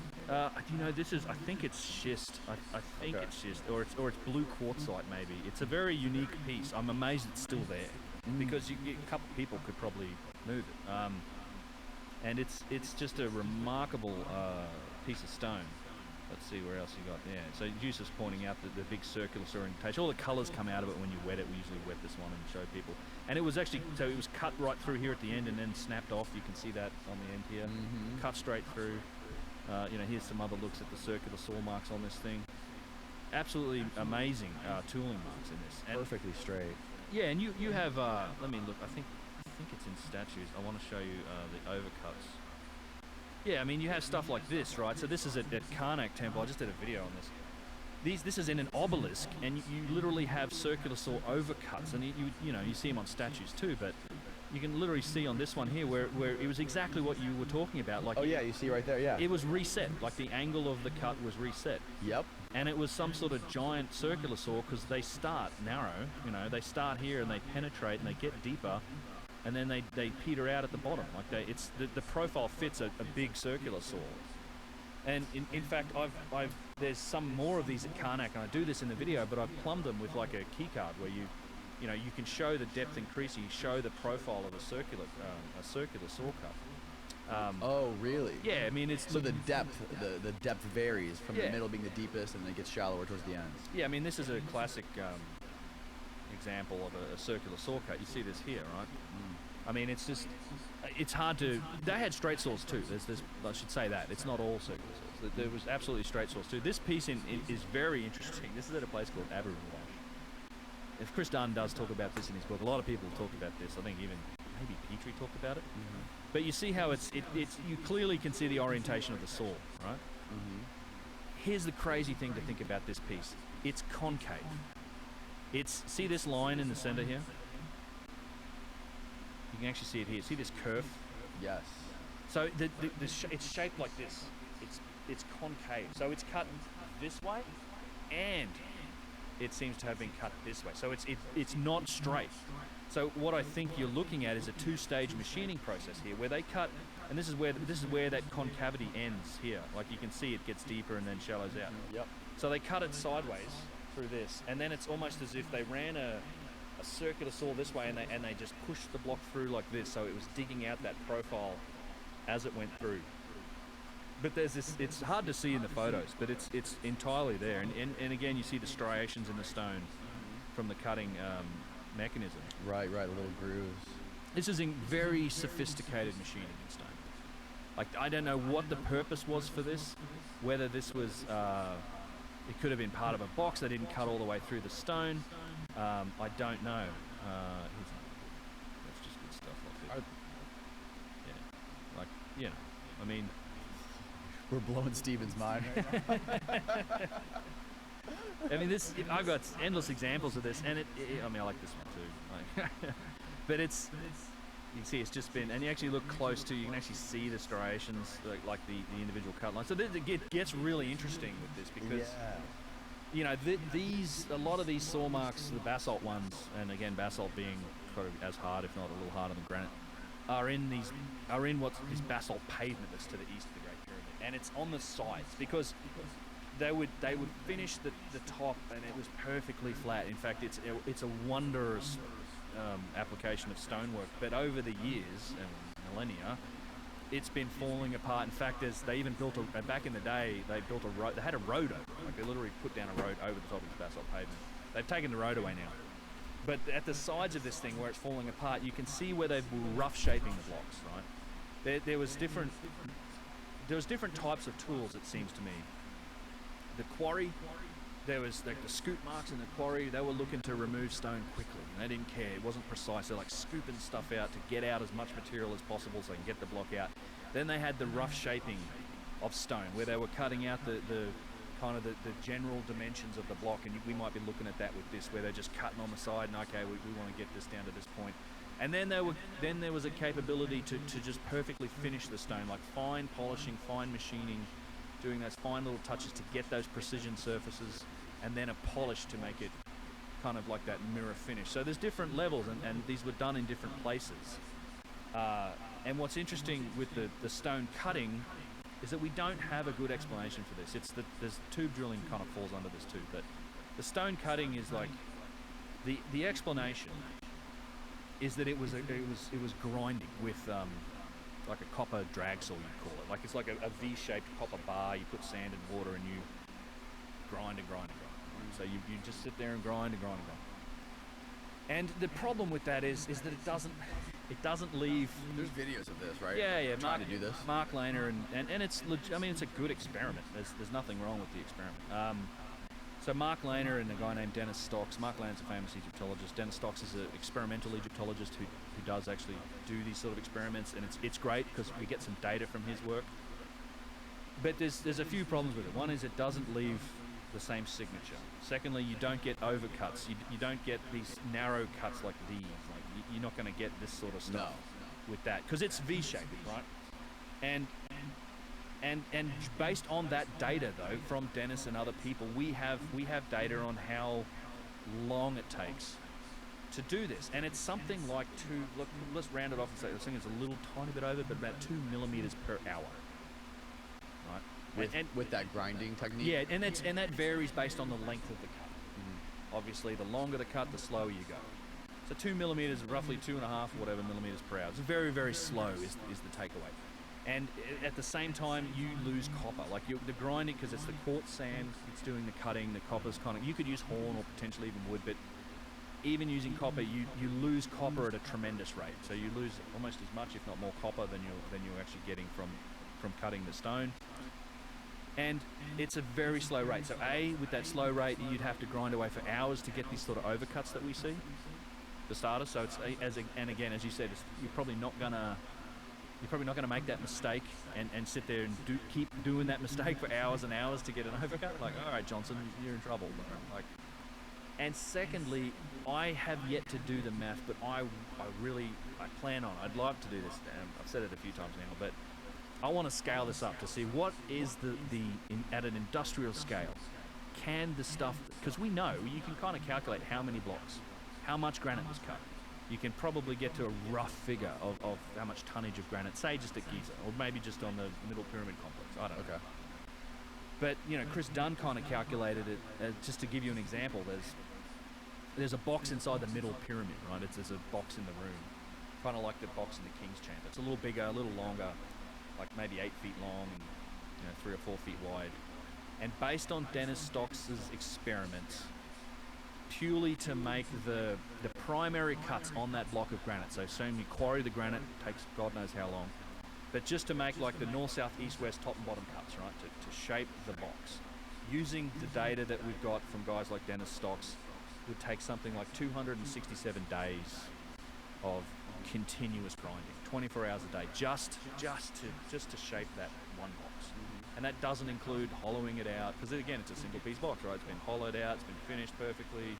You've got tube drills in it. It's all shaped and decorated, and there's who knows how much work in doing that as well. So it's just like, you really think you could scale up and do like hundreds of thousands of tons worth of granite work using this? And where's all the copper dust? Where is it? Like there's tons and tons and tons and tons of copper must have been used to do this. And yeah, so didn't they analyze that famous core, Petrie's core? And I think in Chris's book, I think I read this also, where they took a modern day tube drill and they basically estimated based on the rings going around the outer edge of the tube, the core that came out, that they estimated that the drill would have been 500 times more powerful than any. So based on so in fact this is Petrie's core. I've got another image of it here. Let's see, where's the other one? No, that's not it. This one, same thing. Let's go computer. Okay, so yeah, that's Petrie's core number 7 there. So so Petrie, and it's called Petrie's core number 7 because Flinders Petrie discovered it, and it's exhibit number 7 on his, and this is the one that's been studied. So he looked at it and he determined that this spiral groove that's on the stone has what you'd call a 1 in 60 penetration rate, right? So if you take that, if you unwind that spiral travel, stick it out in a straight line, for every 60 inches of horizontal travel, you're getting an inch of vertical travel, 1 in 60. Right. Okay. Chris Dunn has since, I think, refined that a bit. It's not quite as deep. It's not quite. It's a little less than 1 in 60. It's in the ballpark. And yeah, so based, and then when you compare that to our modern tools, that's it essentially rounds out to being about 500 times greater penetration rate into stone than we can achieve.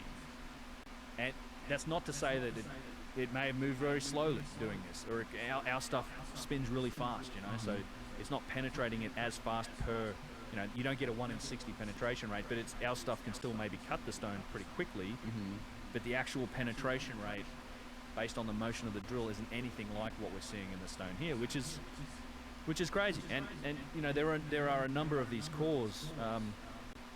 I've talked a lot about this core, as is Chris, and I'm sure when you get Chris in, he'll talk about it too. But I consider the case is closed, right? Like they did a latex mold of it, and he has proven without any doubt that it's a spiral groove. The problem has always been the claim that it's a spiral groove. That's the one thing that no one in, I guess, mainstream Egyptology will admit, and they go to great lengths to try and obfuscate this idea that it's a spiral groove. But it has been definitively proved by the Petrie Museum, no less, and Chris Dunn, who were both responsible for the latex core experiment, which is this one. So they made they made a latex core of it, right? So this is this latex mold. Chris stamped the latex mold with these notches, cut it open with these notches, and then here's it showing you the notch detail and these blow-ups next to these little arrows, right? So you can draw a straight line between these notches, which is the horizontal line, okay? The straight lines are the horizontal line between the notches, same spot. So it goes to the bottom of the notch, it goes to the bottom of the notch, same down here, bottom of the notch. And then what you're seeing is these dotted lines are tracing the individual spiral or individual grooves. And in every case that we look at here, it starts above the line and it ends up below the line. So it is spiral, right? So it's higher here, it's lower here. It's higher here, it's lower here, etc., etc. It's geometrically proves this is a spiral groove. That said, and the length between each groove is exactly the same, right? The width? Oh, that's what I meant. Yeah. The width. Not really. It seems it's Petrie described it as a drunken screw. There are some crossover. It seems to have been more than one cutting point. So there was multiple cutting points. So there might have been some crossover. And I people speculate all day about this. It is, and the other thing to note about this is that it's actually tapered. So it's tough to see. You can kind of see it. See how it's tapered? Right. Yep. Right. So it narrows down, and this thing's upside down. So this is probably where it's fatter at the bottom. It's upside down. It snaps off here. And so you got to imagine that the holes that they come out of are straight, right? And it's tapered. So it tells us that the tool itself was probably tapered. Right. Which means that it's shaped like this. So as it goes down, it's cutting down. It's cutting down. It's cutting down. It's cutting on all surfaces. And then, so a lot of this is where people say, well, this groove could have been made when they retracted the tool, like it unscrewed itself. I'm like, that isn't how it would work if it was tapered. So if it's tapered, it's going to conform, the granite's conforming to the shape of the tool, and then the second you move it up at all, it loses contact with the stone because the angle changes, right? It's narrower at the top and it's wider at the bottom. So once you get down and you're finished, you lift it up a bit, and then all of a sudden the tool's going to be wider right at that point when you lift it up. So it's not actually touching the stone. It doesn't unscrew. It just lifts out. It can't. I don't think unscrewing it or removing the tool will give you the spiral groove. Plus, look, it takes quite a lot of force to cut into granite like this. It's not just a simple. You're not scratching granite and leaving a deep groove like we see in these tubes. It's not just in the. It's not just in the in the drills, but we see it in these holes too. You have these deep grooves in the holes, and you see this all over the place with as many. Now, is that an example of like them doing a core drill used to split a piece of stone? Well, I don't think it's used to split a piece of stone so much as they were sought out to then split stone. You know what I'm saying? Like they were. I think the people that were quarrying the blocks were looking for these, and then they would try and split them along the angle of the tube drill. You know, what I'm saying? Along the axis of the tube drill. You see it. There's lots of complete holes like that haven't been split, and in fact, you see on the back of the stones, you see that dash line. which is a, I mean, that's a technique that started. I mean, they were the earliest. We know they were using it in like the New Kingdom, but these tube drill holes go back way further, and the oldest types. We don't see that quarrying method way back in the day. It's like the oldest quarrying method seems to be the scoop method at the quarry, which is kind Like of an weird. ice cream scoop. Yeah. But I think they were looking for them. Like, for example, here's a giant tube drill. Right? This is a 9-inch one at Karnak. And this stone's been split along its axis. Right. So later civilizations found these things and used that to try to. Yeah, because it's a natural weakness in the stone, and you can split them. So you see a lot of tube drills that are in fact split, but you see plenty that are whole as well. And we know they're whole originally because we have the drill cores. Can we look at some pictures of these scoop marks? Yeah. Actually, this is a good point. Yeah, I have. Let's just go straight to that point. And also, I forgot to ask you, what do you speculate these saw blades could have been made of? It's less maybe what they were made of than what technology they were using. I mean, you know, Petrie speculated that it could have been. He's like, diamond would fit the bill, you know, like it's because he was looking into bronze embedded with gemstones or something, but he's like, there's no evidence for diamond use. And he's right, there's no evidence for diamond use in Egypt. We see no diamonds. It's not written about. Would there be leftover fragments of diamonds? Yeah, but you find something. There's literally been zero. And as far as gemstones go, the dynastic Egyptians sort of prized coloured stones. So diamonds wouldn't have been precious from that perspective. I mean, who knows? Maybe they did use them, we just don't have any evidence for it. But I don't know what it was using. It could have any corundum or hardened substance, but it could have, like, I look at the stuff, I don't think there was pure mechanical force involved. I think there's something else going on. Like how?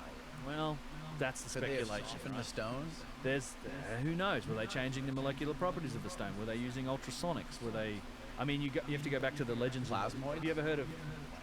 Well, it could have been plasmoids. I don't know. I mean, this is where we speculate.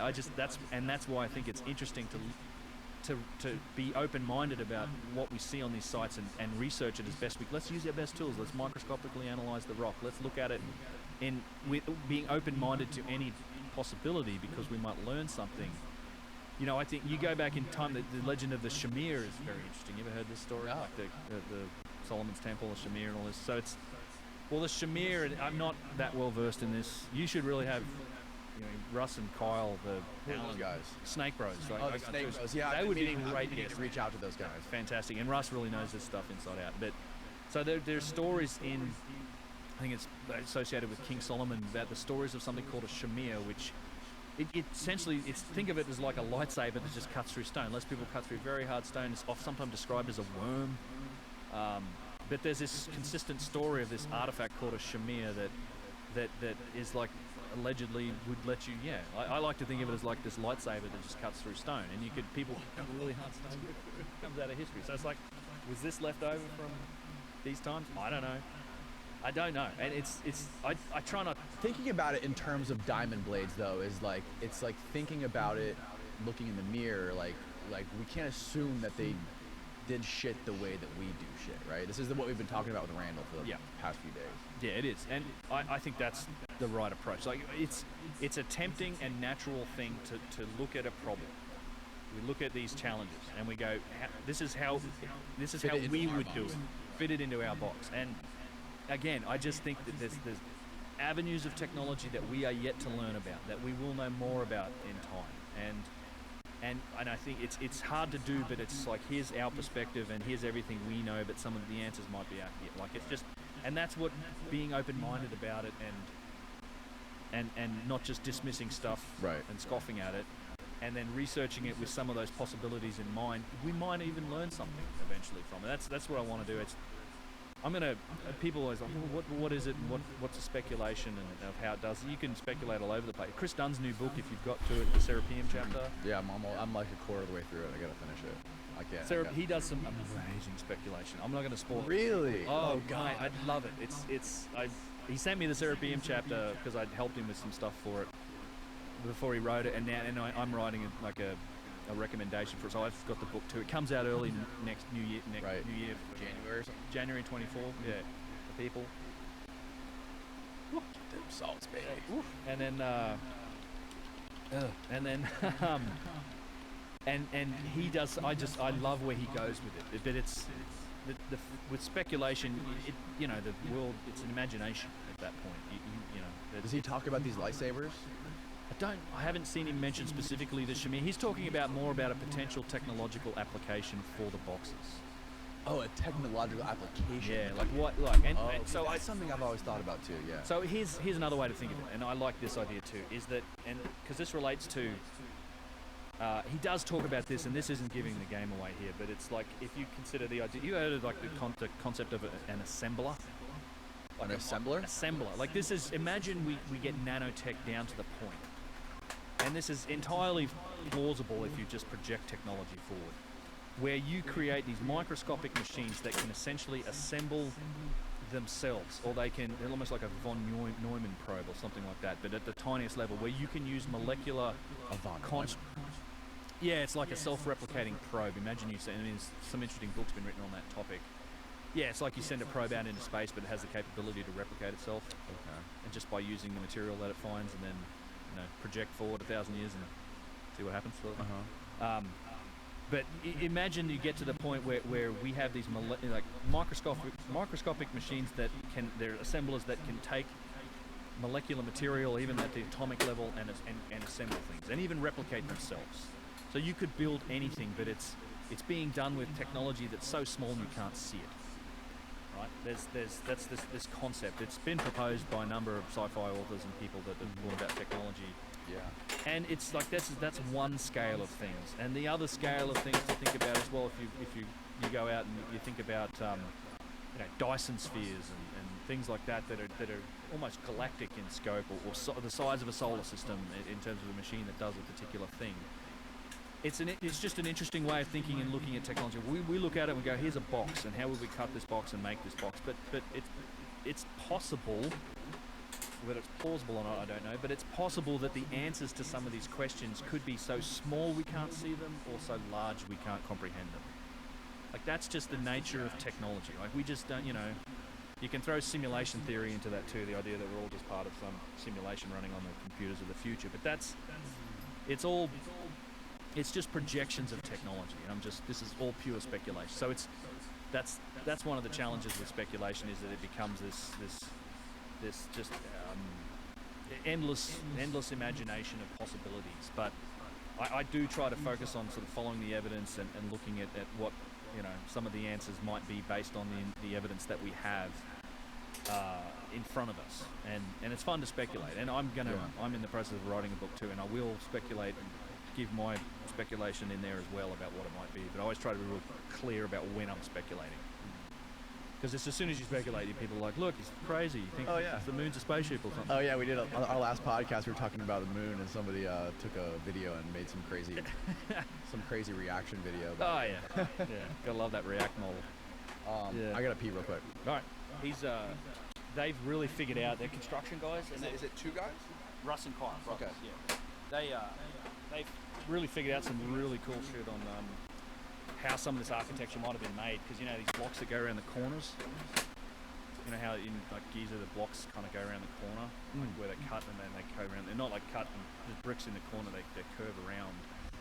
But they've sort of worked out how that was probably done, and they have a really good method for showing people. They've made some really astute observations on like how the pyramids were built and how these big granite structures were built. Do those guys go out there a lot? Go with me, yeah. They come with me next year, and I've taken them out twice. Yeah, the 2 times I've been to Egypt, they went with me. Yeah, so I like to tour with them because we also jam. Oh, do you really? Yeah, we play. Those guys are fantastic. Well, particularly Kyle, amazing musician. I use some of it. If you watch that Karnak video, the song at the end. Did you get to the end of it? Like this Which video? The most recent one, Karnak. Right at the end, there's like a music. There's like a song at the end. Yeah, the last like 10 minutes of it is like a song. Yes, I remember that. Yeah. That's Kyle's music. Oh no shit! Really? Okay. Yeah. So we jam and they're good. I'm not. They're more they help me to manage the group, and then also they're just more social and personable than me most of the time. Yeah. A bit more serious. I'm happy to have conversations, but those guys are funny and yeah. So it's great. We work together really well. Yeah, but one of the things, like getting back to those boxes, I wonder, like, was the technology just so hyper advanced that like making something that precise wasn't a big deal? Like if some culture came along a million years from now and be like, how do they make this bottle so perfect and smooth? Like, not because there was a purpose, just because it was easy. So like those boxes, was it just really fucking easy to do that? And the pyramid too, or was it for a specific function? Like, how can you make that box functional? Well, I mean, there is a relation, and I have a long video on precision, and there is, and I said this the other day, I think to you as well, that there's a relationship between precision and function. You don't develop precision. Developing precision costs money. Like it costs resources. You only do that for a functional return. And when you look at the development of precision in the modern world, it kind of stems out of the need for like old naval cannons to shoot straight. The old days, you would cast a cannon and then fire it while it's hot and go, well, I guess that's the barrel, and hopefully that thing shoots straight now. And then they were like, well, we can make more accurate weapons if we actually, maybe cast it and then carve out and machine, like slowly use a water wheel and turn out, a cannon barrel to make it shoot straighter. And they started to draw that relationship. Then we needed to make chronographers, accurate timepieces. That helped with navigation. Like longitude, we talked about longitude earlier, but it's very difficult to measure. Latitude's okay, you can use the sun for that, but longitude, you need accurate timepieces to be able to know where you are on that east-west time frame. And in fact, the way we used to do it, it was you'd go to where you wanted, and we'd basically move in right angles. Like if people would sail to get somewhere based on navigational maps, it was called like running down a westing or running down an easting. You would get to where you wanted on the latitude and then go that way until you hit what you needed to, because you knew you could head east or west, but you weren't sure how far you had gone. And it wasn't until the end of the 17th century, essentially, that we developed accurate enough timepieces to be able to navigate using longitude effectively. Then progression or precision progresses into the industrial age and steam engines and the need to create containment vessels for pressure, and that's now in the modern world we've got 7 Newton meter processes that we're developing silicon on, and you're packing millions and millions of transistors and complex logical circuitry into a tiny little footprint. But that costs billions of dollars to do, and we do it because there's a functional return on it. So a long way around of saying that you develop precision when you're chasing a particular functional return. And I think it's one of the indications to me when you look at some of these precision objects, particularly the more like the regular ones. The boxes are a good example. I think they were functional, and potentially some of the structures and even the sites were functional. And I think in order to get that functional return, they needed to make these things with precision. Now, in terms of the bottle that we looked at and industrial design, once you have a manufacturing system that supports precision's what you get. Like today, you buy a toaster. It's going to be industrial design on a computer, and it's going to be made in a manufacturing system that is just by its nature very precise. Like it's all the panel gaps on it. I mean, cars, look at the panel gaps between different panels on cars today versus in the 1960s. It's much better. Like you don't need it, but it's a result of the manufacturing system. So that's also an explanation that I like to use when it comes to the more abstract artifacts like statues that show tremendous precision, that look like they've been designed. And then they've been executed in a manufacturing system that gives you that precision. It gives you that perfect symmetry. It gives you these features that are like kind of hard to explain in isolation. But I do believe that they developed that capability to get some sort of function. What that function is, I don't know. Like that's where the speculation comes from. What was the function that the boxes did? This is crazy correlation of these boxes in these pyramids or these boxes in these underground structures. The Serapeum is an example. The pyramids are an example. Even across the Giza Plateau, the Osiris Shaft, you see these boxes underground and in these big structures. I don't know, but I get the sense they're functional. There's infrastructure on these sites. At Saqqara, at Abu Sir, at Dashur, at Giza, we have evidence for very complex systems of what I can only call channeled blocks, these U-shaped blocks that are below the floor level. So you have these floor tiles that might be a couple feet thick. In some cases, they're even cased on top of that, but right down beneath that stuff, you have this infrastructure of essentially piping. It runs all under these sites. It's all over the place at Abu Sir. We see evidence for it, Gyges, Saqqara, like all these old kingdom sites. Not something you ever see on the later sites. These are all the oldest of sites, have these very strange and complex, essentially either it could have been housing piping, it could have been housing cables, it could have been, we don't know, but it's, and sometimes it's not all gravity fed, like sometimes they'll run all the way down beneath causeways to where there would have been water, and then it runs all over the site in complex patterns. At Abu Sir, it's probably the best example that there's Y joins and all these other things running beneath the floor, and sometimes using fairly exotic stone types like granite or white calcite or alabaster. And a lot of those stones show evidence for machining. There's a great example at Saqqara of machined alabaster U-shaped channeled blocks that are beneath the floor tiles, and it's a real mystery. We don't know why. I mean, it's like if you ask the explanation for what this white calcite or alabaster was used, it was prized for its white color. It's an expensive stone to try and use. It's difficult to obtain. Alabaster and calcite comes from, extinct and calcified natural springs. Like these are millions of years ago were natural springs. They've calcified over time. And to get white calcite, you actually have to dig all the way to the source of the natural spring. So it's wherever that was. It's not like an easy stone to get to. Further out from the source, you get sort of yellow calcite and brown calcite, but they were using white calcite. And Egyptologists say that they prize that stuff for its color, for its clean color, or sometimes it can be transparent. In that case, what is this stuff doing buried beneath the floor level where it's never going to be seen? Like, it's literally a stone type that gets used in this underground infrastructure that's never seen.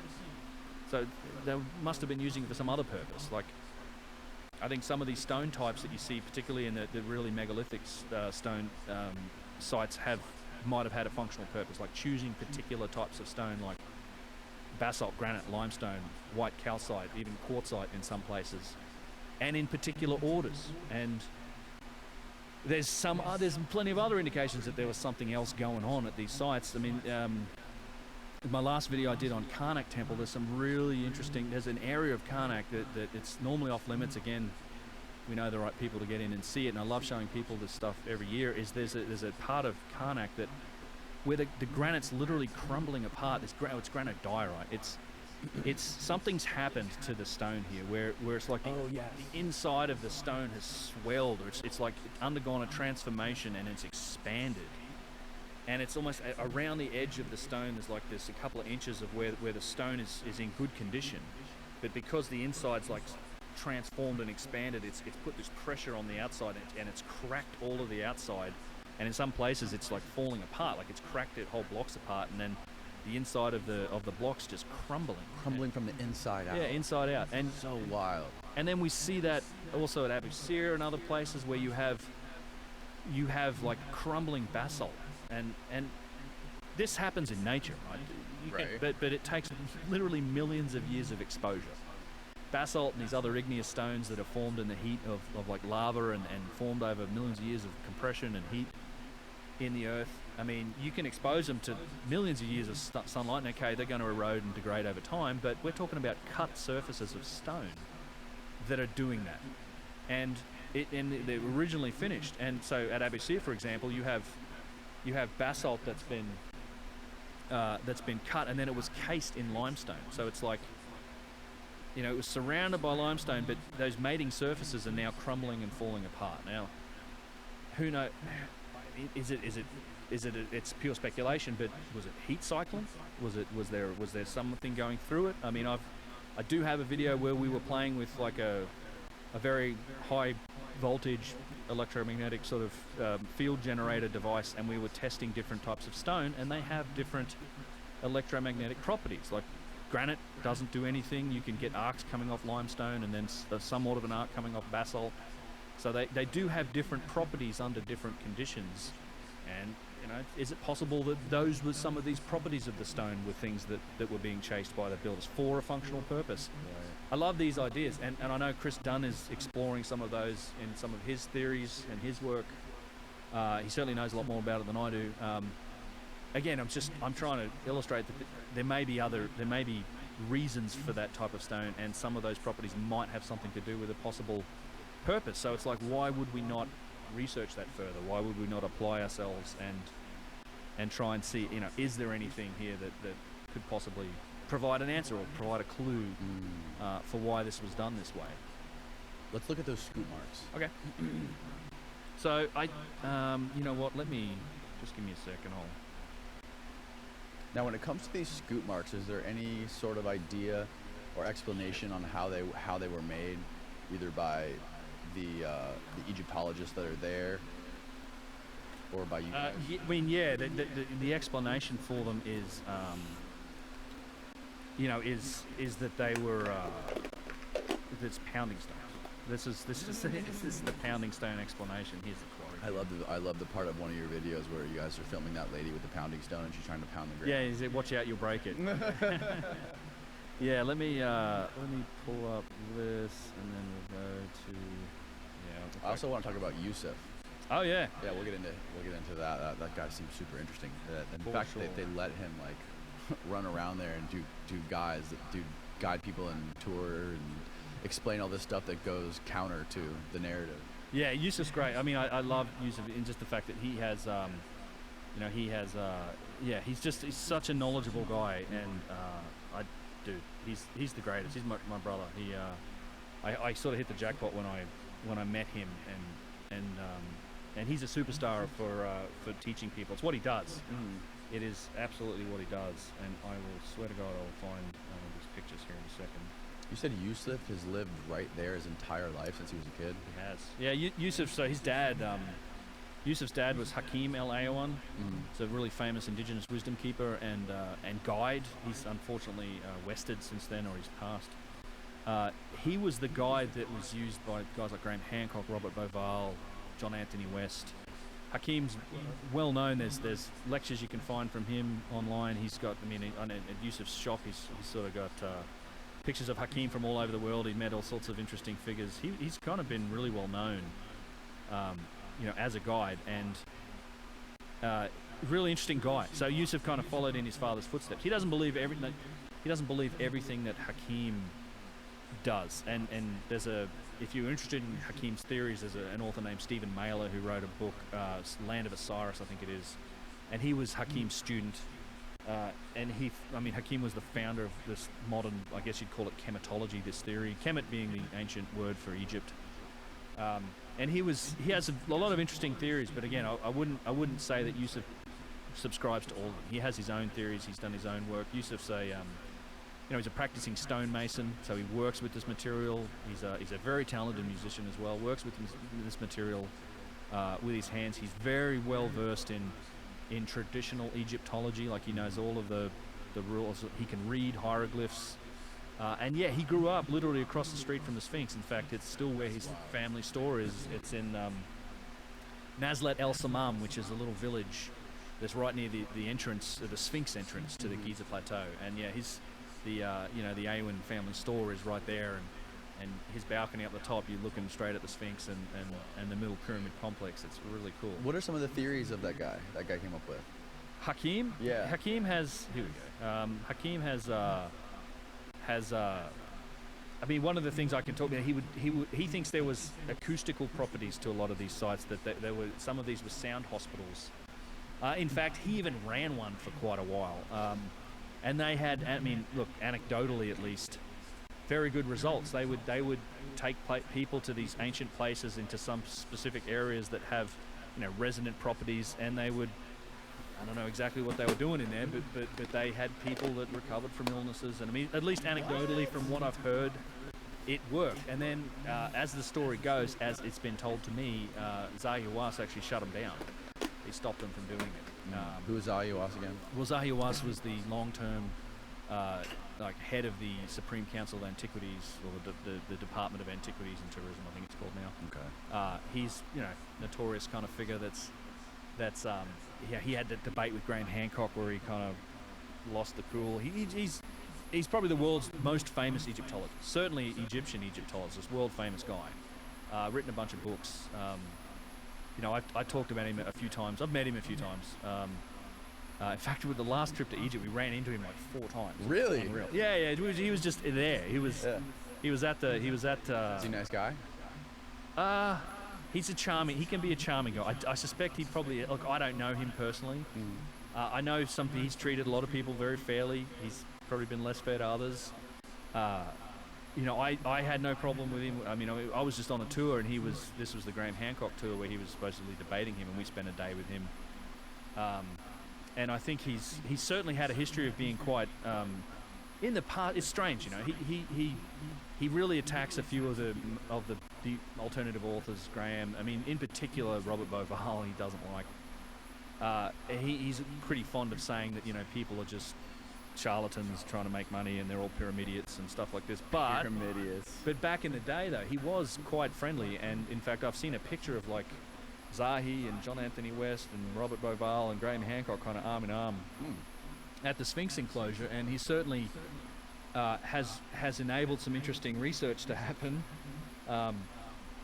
privately a few times. I had a video about the Sphinx temple that started to get into some of that with, there's an interesting correlation in at least these allegations of connection between him and the Edgar Cayce Foundation. Do you know who Edgar Cayce is? The American prophet. Okay, so this is an interesting story. So Cayce was a prophet, and a lot of people made a lot of money based on his predictions for the stock market back in the day, and he ended up he had these visions and wrote a couple books, and one of his visions entailed you've probably heard of the Hall of Records, right? Yes. This idea. Okay, so a lot of that comes from Cayce. He talks about the fact that there's a Hall of Records in one of the locations. There's 3 of them, I think, and one of them is under the paw of the Sphinx, and then there's another one that's supposedly under, I think it was, I mentioned it earlier, it's Mount Nemrut, like the Nemrut tumulus pile, which is an insane site that I also saw for the first time this year. But so he's that foundation. It's the ARE, I think it's the Association for Research and Enlightenment, is essentially the Cayce Foundation. Okay. And they've kind of been involved in private expeditions to Giza. They've been looking, right? They're trying to satisfy Cayce's prediction about the Hall of Records, and they have been essentially digging and looking around at Giza and these other places since like the 1970s. Now, Zahi's very much against anything Atlantis related. He's like, there's no ancient civilization. So in publicly facing, right? He decries any of that type of thing, but he did also grant like the Cayce Foundation like a 5-year permit to do unlimited, essentially, digging and excavation on the Giza Plateau, including in the Great Pyramid.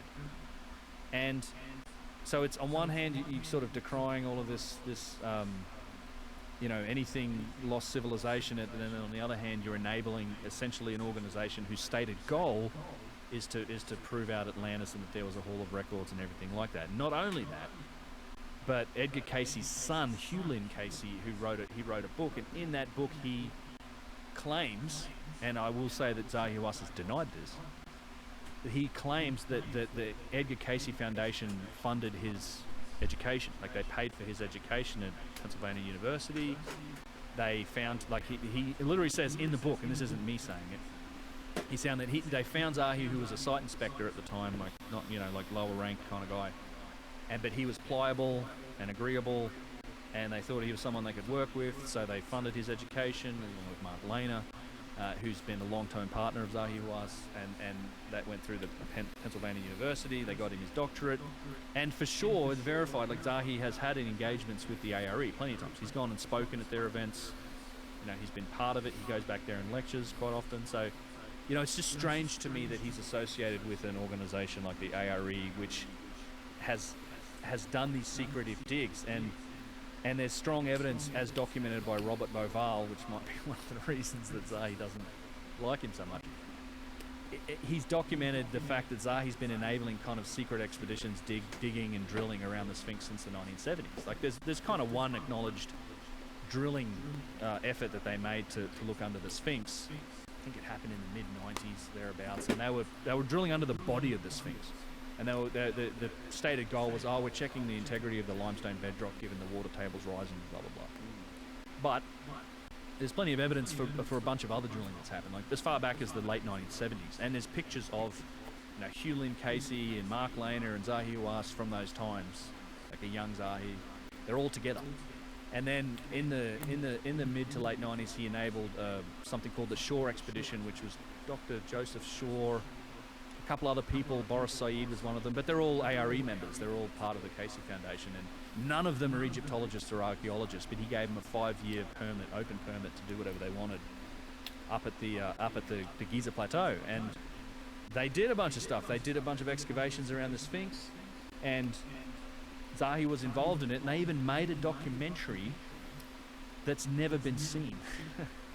So Boris Said, who was a filmmaker, he's also since died. And I dug into like these old Art Bell radio episodes from the 90s where he was talking about it.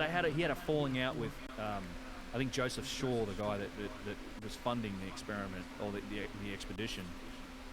And just based on this fallout, the documentary kind of went into limbo and it's never been seen, but apparently it's part of it, and they had gone in under the Sphinx and looked at chambers. And Zahi at the time, and Boris said they found chambers beneath the Sphinx. Like they 100% found chambers beneath the Sphinx. By the way, also a claim made by John Anthony West and Dr. Robert Schock when they analysed the area with ground penetrating radar. They found chambers beneath the Sphinx. And at the time, when they were doing this experiment, Zahi said, we've got this incredible announcement and discovery. It's going to shake up the world's history. We're going to change what we know about the sort of the structure of the Giza Plateau and what's down below the ground. And he was teasing it. And then this documentary kind of went away, and he's never said anything about it since.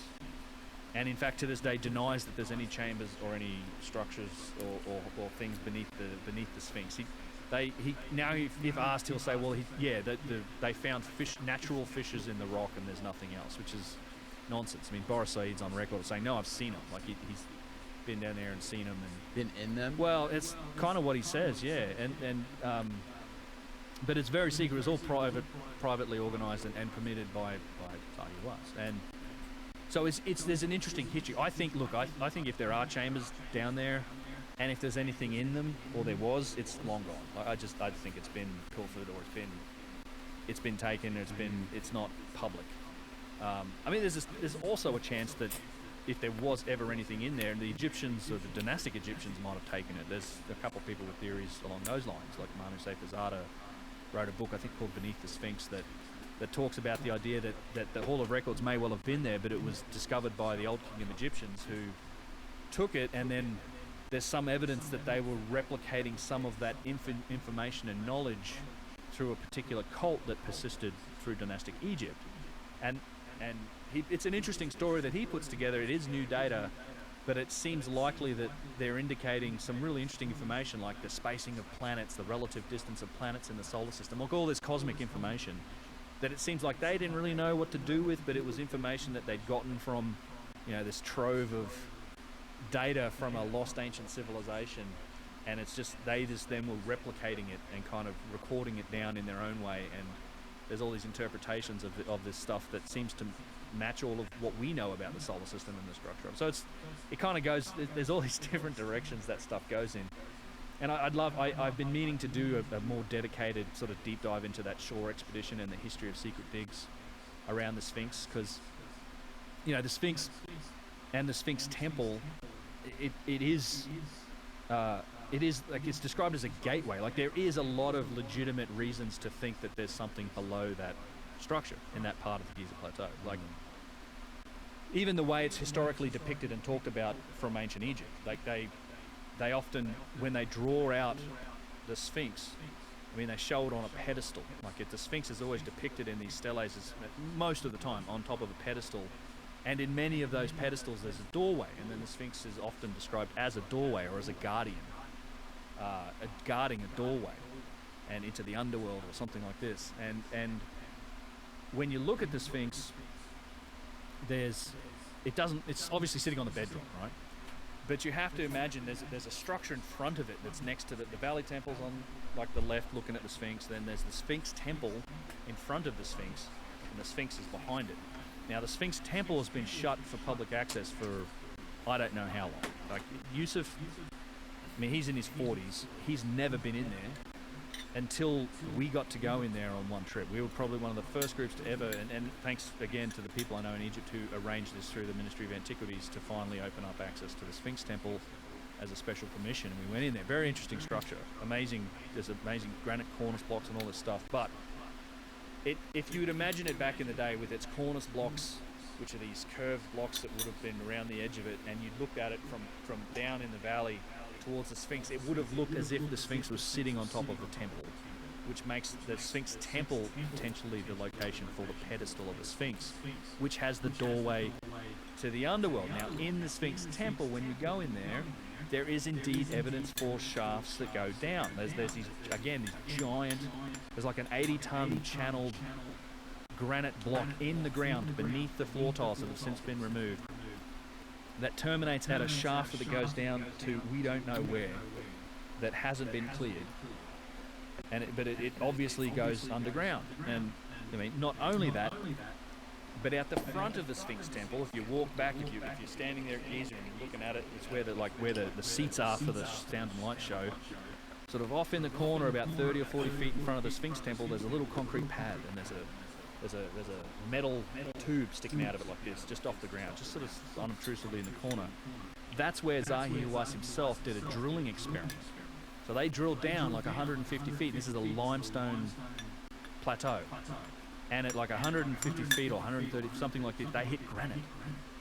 This drill hit granite and returned these shards and flakes of red granite from 130 feet below the ground. And there's not natural granite there. So what the hell is down there that deep? And it's made of granite, right? Wow. I mean, it goes on and on. Like you go halfway up the causeway, like it connects the Sphinx and the Valley Temple to the Middle Pyramid complex, right? It's this big causeway. It goes up to the pyramid. Halfway up it is what's known as the Osiris shaft. Now, this is 3 different levels that you can go into. Again, as a special permission, there's water at the bottom, but there's 3 chambers that go down to about 150 feet, and there's big granite boxes in them as you go down there. Right? And there's tunnels that literally lead off down the causeway that have never been explored at the bottom level. They're caved in and stuff, but they've never been explored. There's footage of when they did pump the water out back in the day when they were exploring it, and it was like a Fox, I think it was on the Fox channel, and Zahi was down there with a reporter and saying, oh, this was the tomb of Osiris or whatever, and she's like, well, what about these tunnels? Zahi's like, no, we've never explored them. We sent a boy in and he couldn't get very far, but we've never looked at as to where they go. So, like, there's definitely underground chambers and infrastructure down there, and we honestly don't know if they've been explored and if, there's anything in there or if, what's happened, which is... What do you think his motivation would be to change his story on that and keep all this secret excavation secret and all this secret exploration and not to change the narrative? Like, what sort of motivations would he have? I don't know. I mean, if I think it's the typical. If there's any motivation, it's pure speculation. I'm not claiming this, or that I know it. And I'll probably reiterate that Zahi's denied that he has any connection to the ARE. For sure, he was involved in these expeditions. I mean, there's plenty of people who talk about him being involved in these expeditions. Mm-hmm. And again, all of this happened 30 years ago now. But yeah, I mean, what motivates people, right? It's money and it's power and it's all these sort of things. I don't know. I don't know. And it's I don't like any real conspiratorial angle on these things in terms of, they find stuff and is it hidden from us because it doesn't conform to the story? I don't know. I'd like to think not. I'd like to think that if they found stuff, they'd talk about it regardless of if it had a significant impact on the story of history. But well, doesn't he make money quite literally from people visiting Egypt and exploring? Yeah, I mean, he's made plenty of money. I mean, I don't know how directly. He's a very powerful figure in Egypt. I'd say this. He's also done a lot for Egyptology. I mean, he champions the returning of objects to Egypt, which I think is a great cause, particularly if they're in private hands and people can't see them. Stuff that gets. I mean, Egypt's been pilfered by everybody for so long. Yeah, you were saying a bunch of this stuff's been found in Israel, right? Oh, it's all over the place. Yeah, all over the place. There's yeah. I mean, there is stuff that I mean, you don't have to go back to just Israel, but you go back to the Americans, the French, the English. I mean, during all the periods of occupation of the last several hundred years, of anyone who's been involved in the governments of Egypt.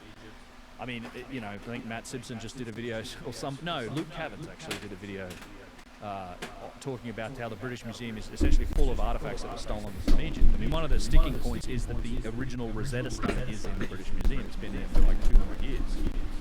But it's I'm like, if it's in a museum somewhere and people can see it, they have people don't understand the scope of artifacts that have been found here too. There are warehouses absolutely full of this stuff in Egypt. Like some of the tombs in the Valley of the Kings are like they fill them up with all the artifacts they find in other places and lock the doors because it's essentially climate controlled. And I hope, and I've yet to see it, but they're building a giant new museum, or it should be just about done by now, the Grand Egyptian Museum. Biggest museum in the world from what I understand it's going to be. And I really hope that they have enough space and real estate to show us all of the artifacts that they just haven't had the space to show. I mean, there's so much stuff in Egypt and that's been taken from Egypt. And even then, even despite all of this, even the Egyptologists, and Zahi will say this as well, is that it's like 70% of it is still underneath the sand. Like he thinks that we've only maybe uncovered 20 to 30% of what's out there.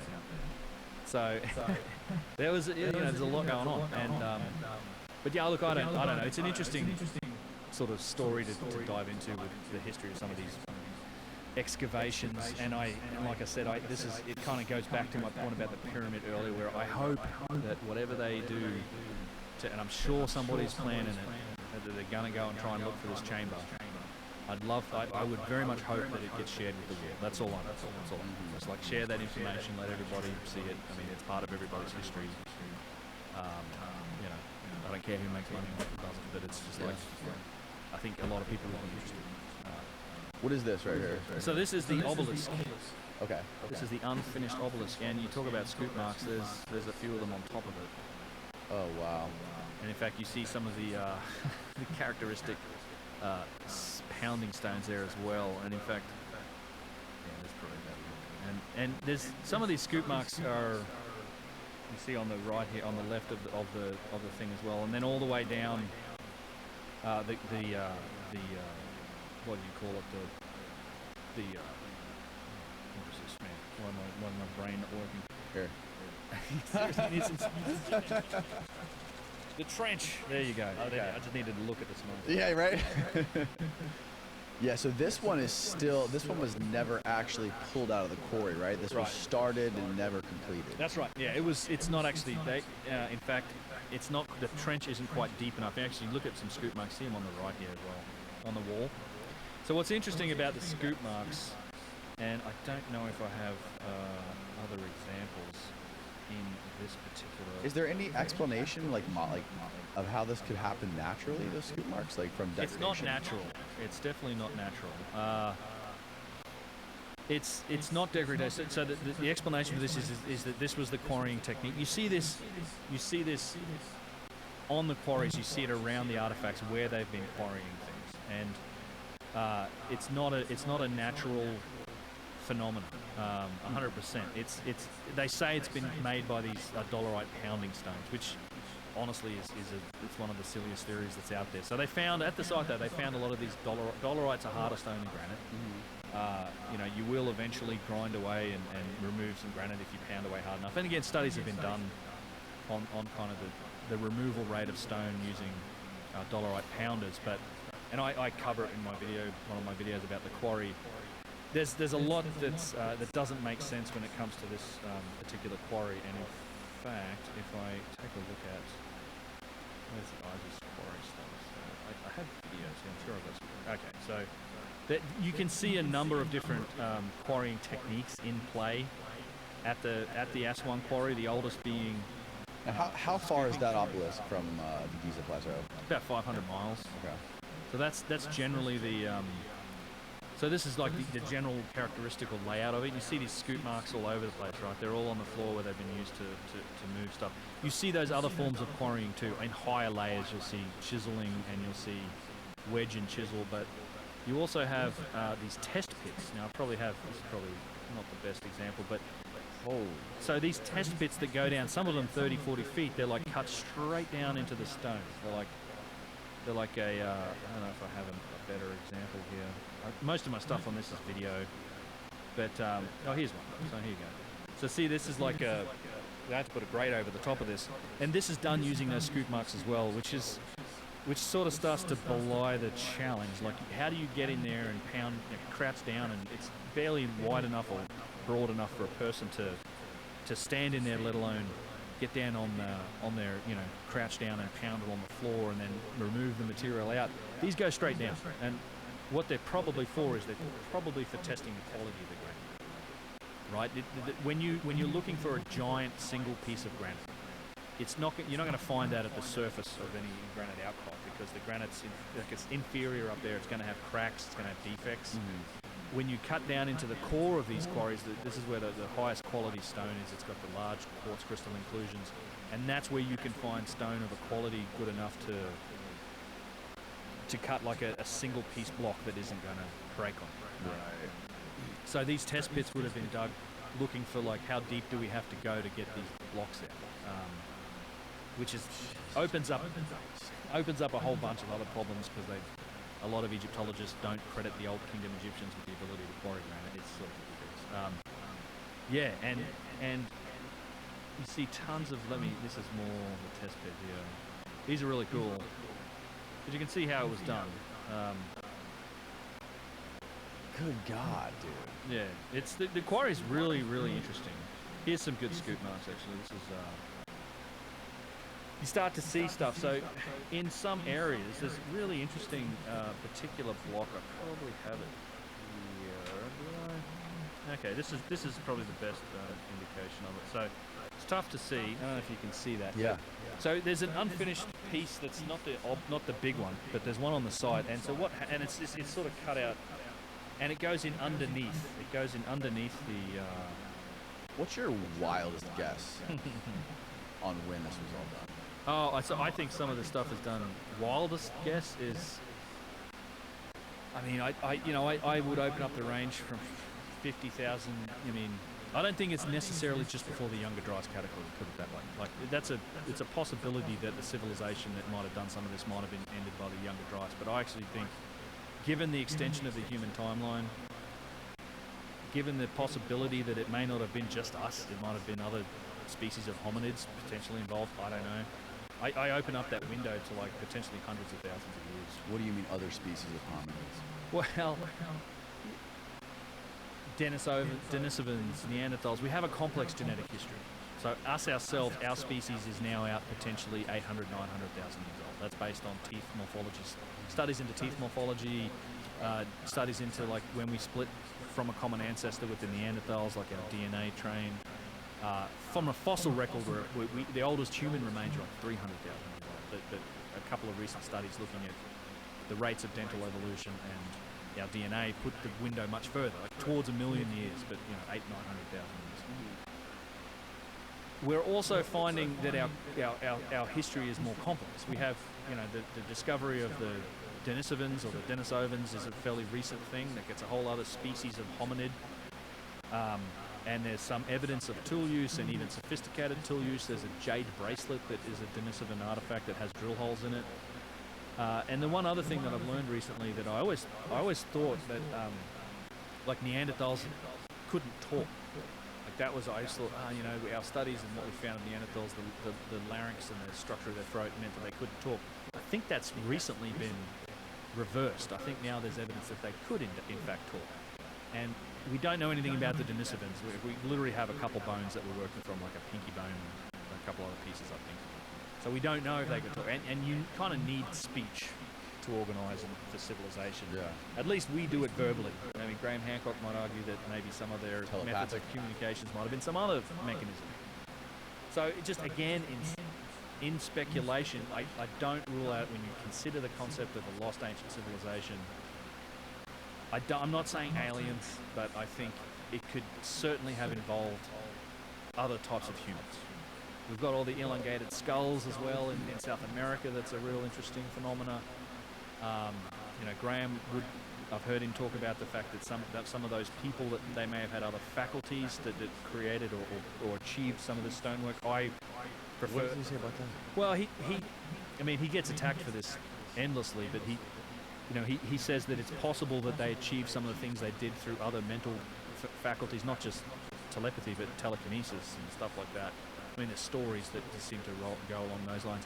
I prefer to take the technological angle, just given that we have evidence for some of the tools and powerful tools being used and achievements being made, like these 1,000+ ton statues. I mean, God, I think I was telling you at dinner last night that, there's a quarry in Egypt that had they disconnected that one limestone block, it would have been 5,000 tons.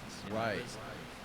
There's stuff up to that scale that seems like they were working on, and it's crazy that at the Minya quarry. But so I don't rule out the possibility for a lost ancient civilization that it could have involved other species of hominids. Like we're one. We're the last humans. Right? There were other humans. We killed off the rest of them. We're the last humans. Are you aware of the evidence? I'm really fuzzy on this, but there's some sort of evidence that was found that basically says that our DNA or the telomere on our DNA, the telomeres have been like capped, or something happened where there's evidence that like a pre-civilization could have possibly had a lifespan that was like 10 times our lifespan or something. Yeah, there's some really interesting. It was like a very stark difference between our DNA and the DNA that was found in, what was it compared to? The DNA in what? I forget what it was. Probably in chimps In chimps, yeah. and other our closest relatives. So there's, I'm not 100% familiar with the telomere thing. I've heard that, but I've always been fascinated by the work of guys like Lloyd Pye. Lloyd Pye, that's the guy. That's how I heard about this. Yeah, so Lloyd Pye is interesting. It's a great lecture online called "Everything You Think You Know Is Wrong." He was probably more well known for being the keeper of the Star Child skull, which is this interesting artifact. But he was genuinely interested also. Star Child. Oh, that's a whole. Okay. Let's keep going. Let's not get you off track. It's interesting, but he was interested in human origins and human evolution as well. And he wrote a book called "Everything You Think You Know." And I will say that he does do the whole Anunnaki thing. Like he does go down the route of what's his name? Who wrote 10th Planet? Sitchin. Sakurai Sitchin. So he sort of follows that. But I mean, I don't think Sitchin is correct, and I'm not really a believer in the Anunnaki stuff. But Oh, really? no, I think Sitchin was kind of pretty comprehensively kind of debunked with how he translated his deliberate mistranslations, and it's a long story with Sitchin, but not to say that you can rule like that possibility isn't ruled out. The work that Lloyd Pye did made it interesting from a perspective of a potential intervention theory, which means that he was sort of hinting at the fact that we might have been genetically engineered as a species. And there's some evidence that, at least from he was looking at the evidence to support that. I think we have. I might get this wrong. We have a different number of chromosomes, Right. than other species, than our closest relatives. Right. And when you look at the DNA structures, it almost looks like we've been engineered, they've been tied together and kind of engineered that way. There's a few genetic oddities about our species that Lloyd Pye was suggesting might be indications that we've been engineered. So it gets into that in detail. I'm not an expert. It's been a long time since I've read the book. And this flies in the face of evolution. Like It does in a lot of ways, but there are sort of other examples. I don't know if it's horses or something like that that have a similar chromosomal difference. It's not the only thing he points at. Like we're a weird kind of species with some of the diseases that we have.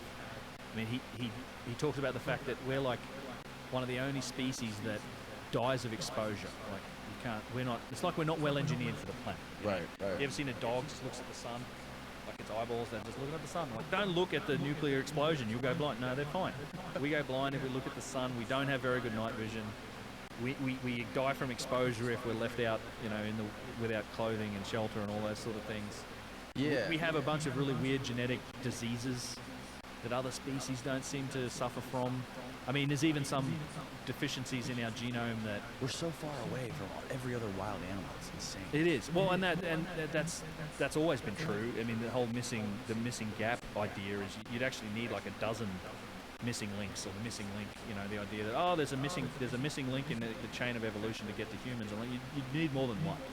Like to go from our nearest ancestors and Neanderthals to us is a huge jump. I mean, and it's actually, he points out that in a lot of cases that gets obfuscated by the way they lay out skeletons, like by making skeletons of Neanderthals look more humanoid in terms of, like, you know, they space out the neck and they don't show it like it was where they had no neck and their shoulders were kind of much closer to their head. There's huge genetic and evolution gaps between us and our nearest relatives. Not, you know, in a number of different areas. So he gets into that, and it's an interesting idea. Like I don't know.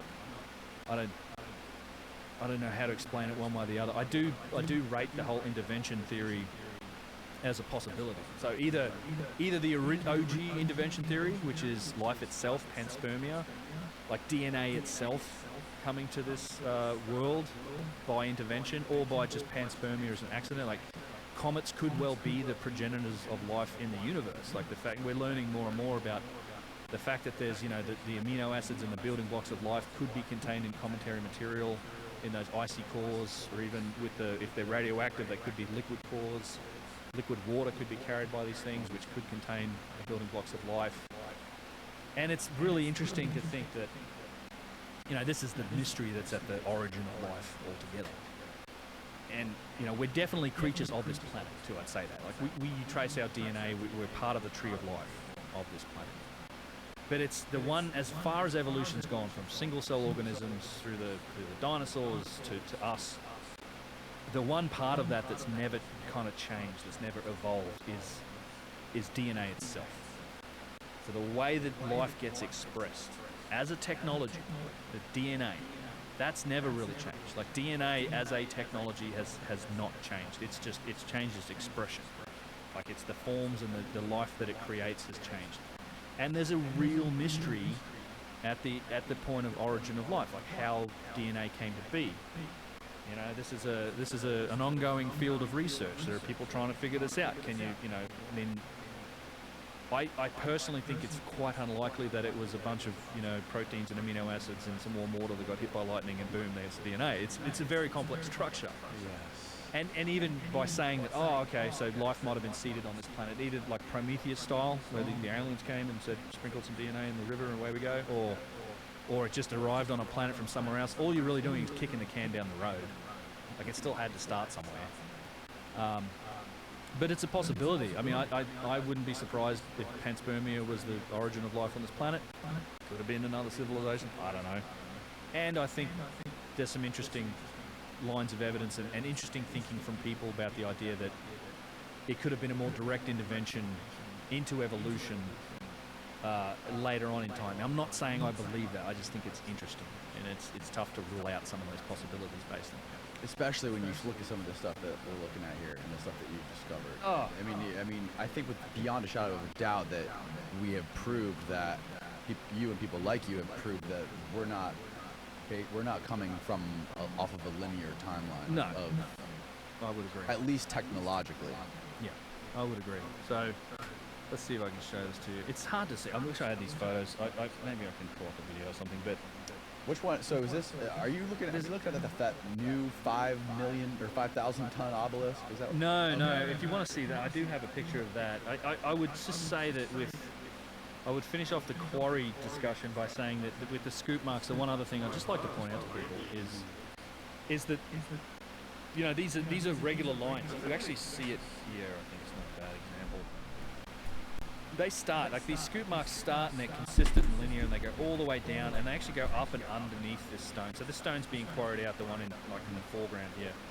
And they go all the way up and under. So it's like this one continuous tool mark. I have a long video on the scoop marks that gets into the details of why this isn't, the pounding stone hypothesis isn't a plausible example. And I think it's telling also that if you look at the quarrying methods that they will show you in the quarry, okay, there's pounding stones, which is literally with a stone or rubbing on it with a stone.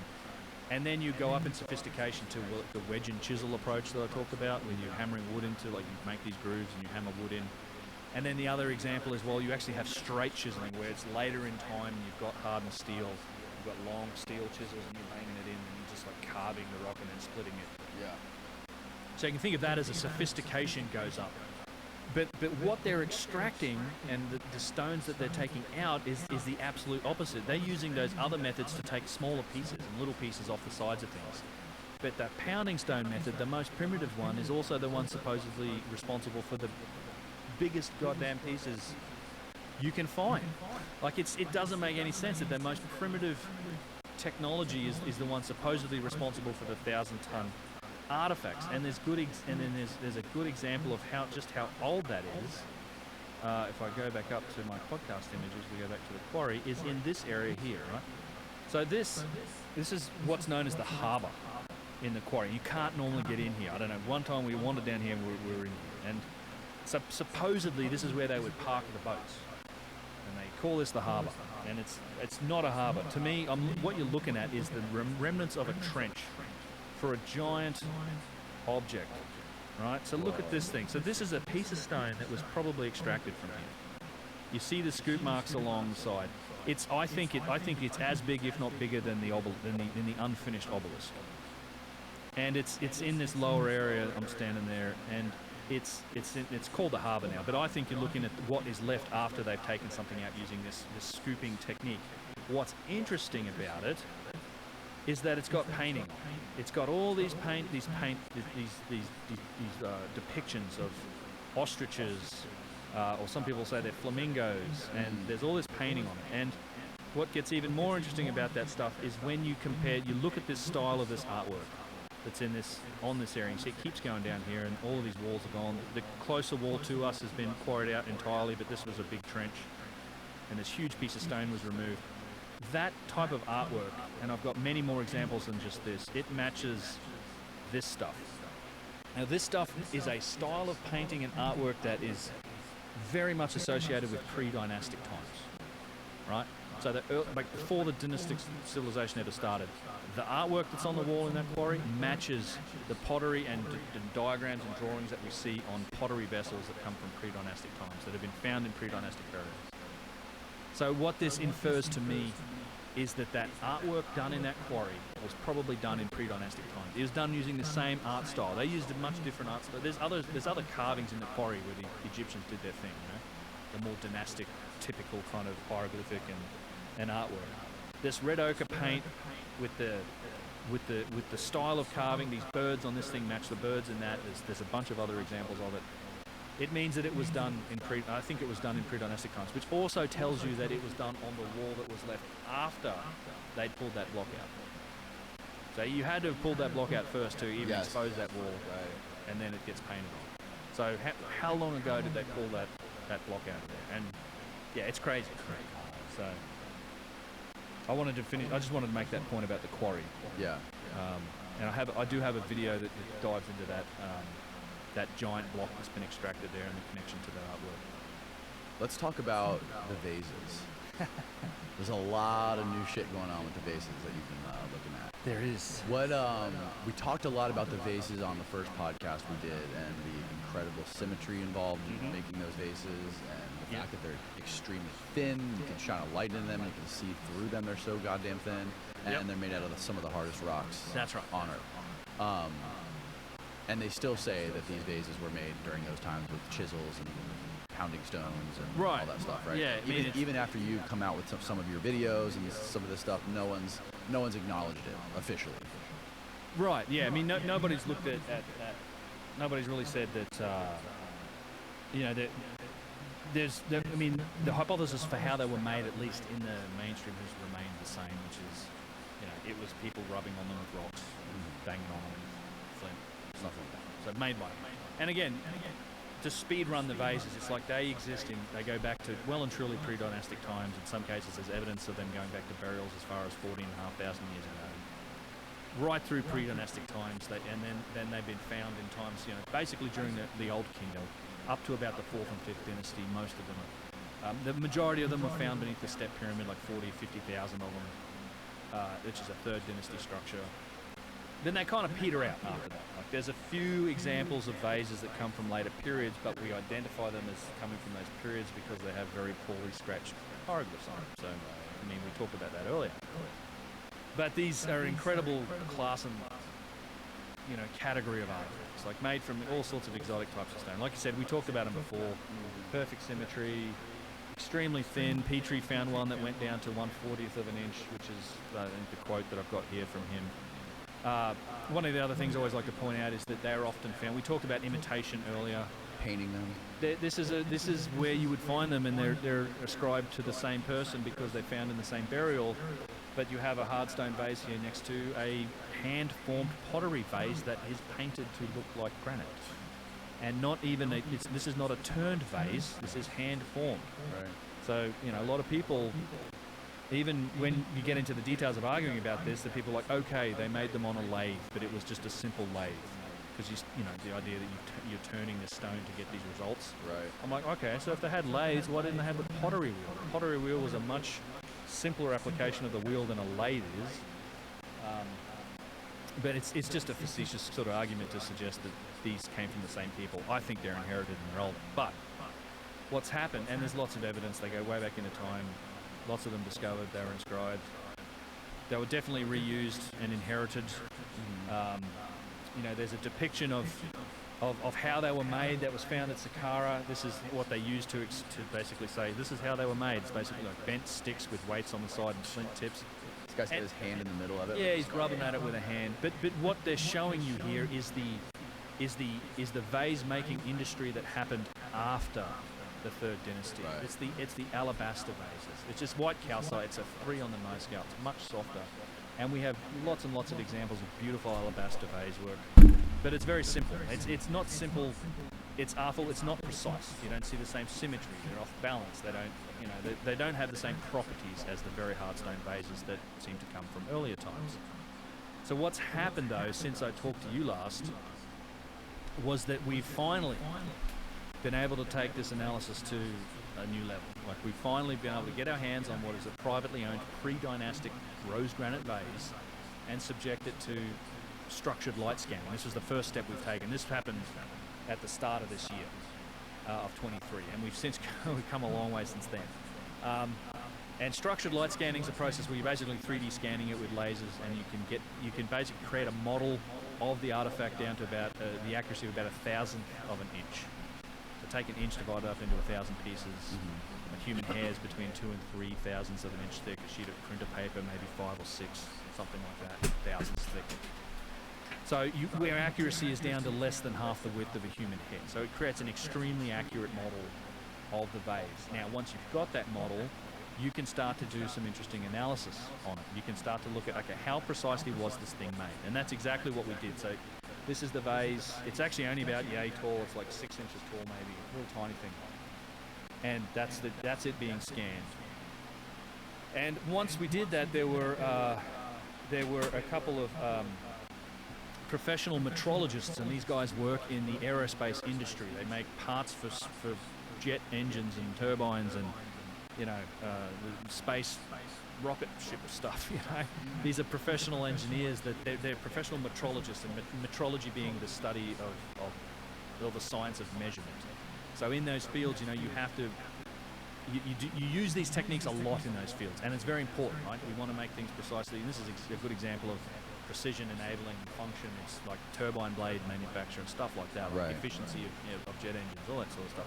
These guys work for one of those companies, and this is what they do on a day-to-day basis. So they analyzed the scan and they ran it through a coordinate measurement system, and what they found was just astonishing. Like the results and looking at just how precisely this thing was made, absolutely astonishing. And in particular, it's not just the precise nature of the surfaces themselves, but it's the interrelation of one surface to another. So, you know, making the different parts of the vase be perpendicular or parallel or perfectly aligned with other parts of it. So the way this works, it's fairly complex, but we can sort of step through it. The first thing to know is the vase itself is an ellipsoid. You can't match it to a regular geometric shape. Right? It's not a circle, it's not a sphere, it's not a cone, it's an ellipsoid. And what you want to be able to do is match geometric shapes or regular shapes to parts of the vase, so that then you can do geometry on them. You can calculate center lines and center points and the how perpendicular or parallel are they to other parts of the vase. So things like this. So we essentially start by creating,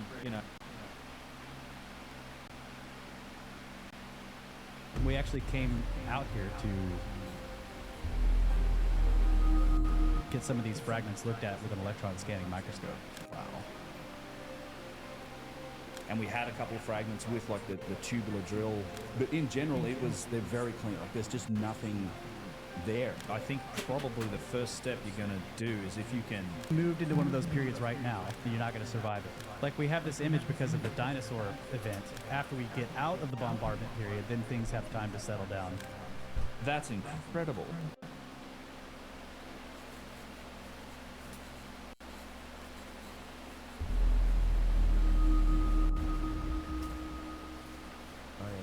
Pumped to have you guys here, so this is going to be awesome, man. Yeah, Awesome. yeah. I'm glad to be back. I love what you've done with the place for sure. Yeah, It's different. it's come a Yeah. long way. Yeah. It has. Yeah. Yeah, we've done a lot too, for sure. Yeah, a bunch of new vases that I want to show you guys today, so Yeah. it's going to be exciting. Can't wait. The coolest thing about having both you guys on the show at the same time is that we've got the number one short that's ever been on the Limitless before. So yeah, so major on the short, because everybody loves Russ and your voice and talking about the moon. The moon, is, that's what it is. Yeah, people love talking about the moon. And then Ben coming back, as this is actually the 1 year anniversary from when we recorded our first episode. It's literally to the day. Yeah. Right? It's Wow. Hey. Yeah. Congrats. 1 year. So, yeah. Well, congrats to Yeah. you. It's come a long way. I mean, we weren't in this studio. You've grown the channel from zip. It's great, and you've had a fantastic list of guests coming on, and I know you were going to get some pretty epic guests in the near future. Yeah, as well, yeah. so. Yeah, it's crazy, man. The growth has been insane and fun, and like people are just like, hell yeah, I want to come on. Yeah, I think it's just the bases for the most part. People just want to see bases, but whatever, man. It's worth it if you're out there and you get the invite. Yeah. The vases are incredible. It's a super privilege. I mean, I say it all the time. Like you're the guy that I've always wanted to be able to handle complete vases, and you were the guy that made that happen. And you've just got such an incredible collection. I mean, these are phenomenal artifacts. So, yeah, it's really cool to get to see them as well. And obviously, they make a good backdrop. Yeah, Yeah. it's good decor. Yeah. For sure. Yeah, so we'll talk about some of those today. I got some new ones that neither of you guys have seen today. So since the last time we've been here, so that's pretty cool. We'll dive into a couple of those. You guys have some fragments. You want to talk to me about Yes. your fragments? Yeah, we actually came out here to get some of these fragments looked at with an electron scanning microscope. Someone reached out to Ben. Max reached out to him and was like, "Hey, I have access to this equipment, and I'd like to see some of these faces. Look at the tool marks, under this magnification." And so we came down here to do that and brought these pieces. And it was a very, very interesting experience. Yeah, it was. I don't know. I feel like there might have been, I think LAH, the Laboratory of Alternative History, the Russian channel, those guys. I know they've investigated this topic before. I don't know if they used a scanning electron microscope. I might be wrong, but as far as I know, this sort of hasn't been done in the academic world. I'm not sure how much interest there has been in looking at things like tool marks under a scanning electron microscope, particularly these precision fragments. And the nice thing that you can, what we're looking for under an SEM device is a couple different things. So you can find, like, even at these sort of micron levels, you will see polishing marks and tool marks. And we had a couple of fragments with like the tubular drill, remnants on it. You see that's quite common. I know it's in some of your vessels, vases, the dishes. We saw a dish earlier that has that tubular drill center mark. And so we have a couple of pieces that have like that little piece in there. So, looking down at that, what you want to try and see is like, well, is there any metal or any material still at that micron level wedged inside those marks, and that's because that's what happens as a process of machining. It's going to leave behind little traces of metal, and you can look at it and see, well, okay, and the scanning electron microscope gives you a readout of basically the elemental composition of the material you're looking at. So just looking at like the granodiorite or the limestone or whatever the material is, you're going to get back what is it, silicon and calcium, calcium, a little bit of aluminum, things like that, the natural composites in the stone. But like metals and charged parts of the stone will show up in the backscatter display on the SEM, so you can sort of zone in on these bright spots and basically look at it and then try and test it and see what it is. And we found, there were a few takeaways from it. I would probably preface this by saying, this, first of all, these samples weren't ever really collected, or these weren't something that was picked up with the intent of ever doing this type of work. If you were to collect samples with the intent of looking at them under an SEM, you would probably treat them a little bit differently. Handling them can contaminate them, things like that. But surprisingly, and these are preliminary results. One of the big takeaways was that these were just remarkably clean. There really wasn't any, and we did find a few bits of different metals, which was really interesting, the ones that we found and the ones that we didn't find. But in general, over a few days of looking, and it really is like a needle in a haystack situation. This hasn't been comprehensively looked at just yet, but it's, you're looking at that very small scale. You could spend days looking at like a single piece, just looking around at it and trying to analyze different parts of it. But in general, they're very clean. Like there's just nothing there most of the time. Like you're seeing very clean response. There's no contamination, and the Max, who's he's a physicist, used to teach physics at was it Penn State? Penn State. Yeah, he left the academic world to pursue his own interests. He has a master's, a PhD. I think his PhD is in ultrasonics. He has an ultrasonic setup and a laboratory at his place. And he thinks that just that lack of any real metal or anything at all in a lot of these grooves might be indication that it wasn't really a mechanical polishing or machining process that was used. It might have been something like ultrasonics, because that's a process we use today. You take very hard stone, things like diamonds and rings, to a jeweler, and you put them through an ultrasonic cleaning process, and it's going to clean and polish that jewelry right up. And it's not like it's mechanically being touched by something. It's a fluid that's doing it's vibration through the fluid that just cleans it, washes it basically. And so if the same process was happening, ultrasonic, you have a tool, but the tool itself is just to carry the vibration into the liquid or the slurry that you're using to actually do the work. Yeah. Right. So the tool itself, if whatever it's made of, iron, copper, titanium, it isn't actually making contact with the material that you're cutting, because it's the slurry that's doing that, and the slurry is constantly moving, washing through. Right. The tool itself is just vibrating. The tool carries the vibration, it doesn't actually make contact. If you're doing it right. This is the first piece we put under the microscope, and if you see that one you can see there's a curve there. That's part of the original coring out of the block of material to make the vase. That's the base of it. That's the bottom, and then that curved line is the remnant of the coring. And so that's the first thing we looked at, was we were following that curve to see, like, is there, because the standard model tells us it was a copper tube with sand and they were grinding. Yeah. So we should have found bits of copper tiny bits of copper caught in the middle of the crystalline matrix of the stone itself. Sure. And there's nothing. Oh. Yeah. That was a big takeaway from all of the pieces that we looked at, and it's just like literally zero copper. There's no copper No. in any of the samples. And that's the explanation, right? Well, it's copper or flint or other materials, but even if it was flint or another type of stone, you would expect to see that as as bits and pieces, little bits wedged into the stone, and maybe a slightly different elemental composition of that stone. We didn't see that, and we didn't see any copper at all. Wow. And we did find a few other metals in little spots, and I guess we'll get to that in a little bit. But it was, I think those were the main takeaways. And again, this is preliminary work. Like it was kind of let's test this to see if it is an avenue that's worth pursuing in more detail.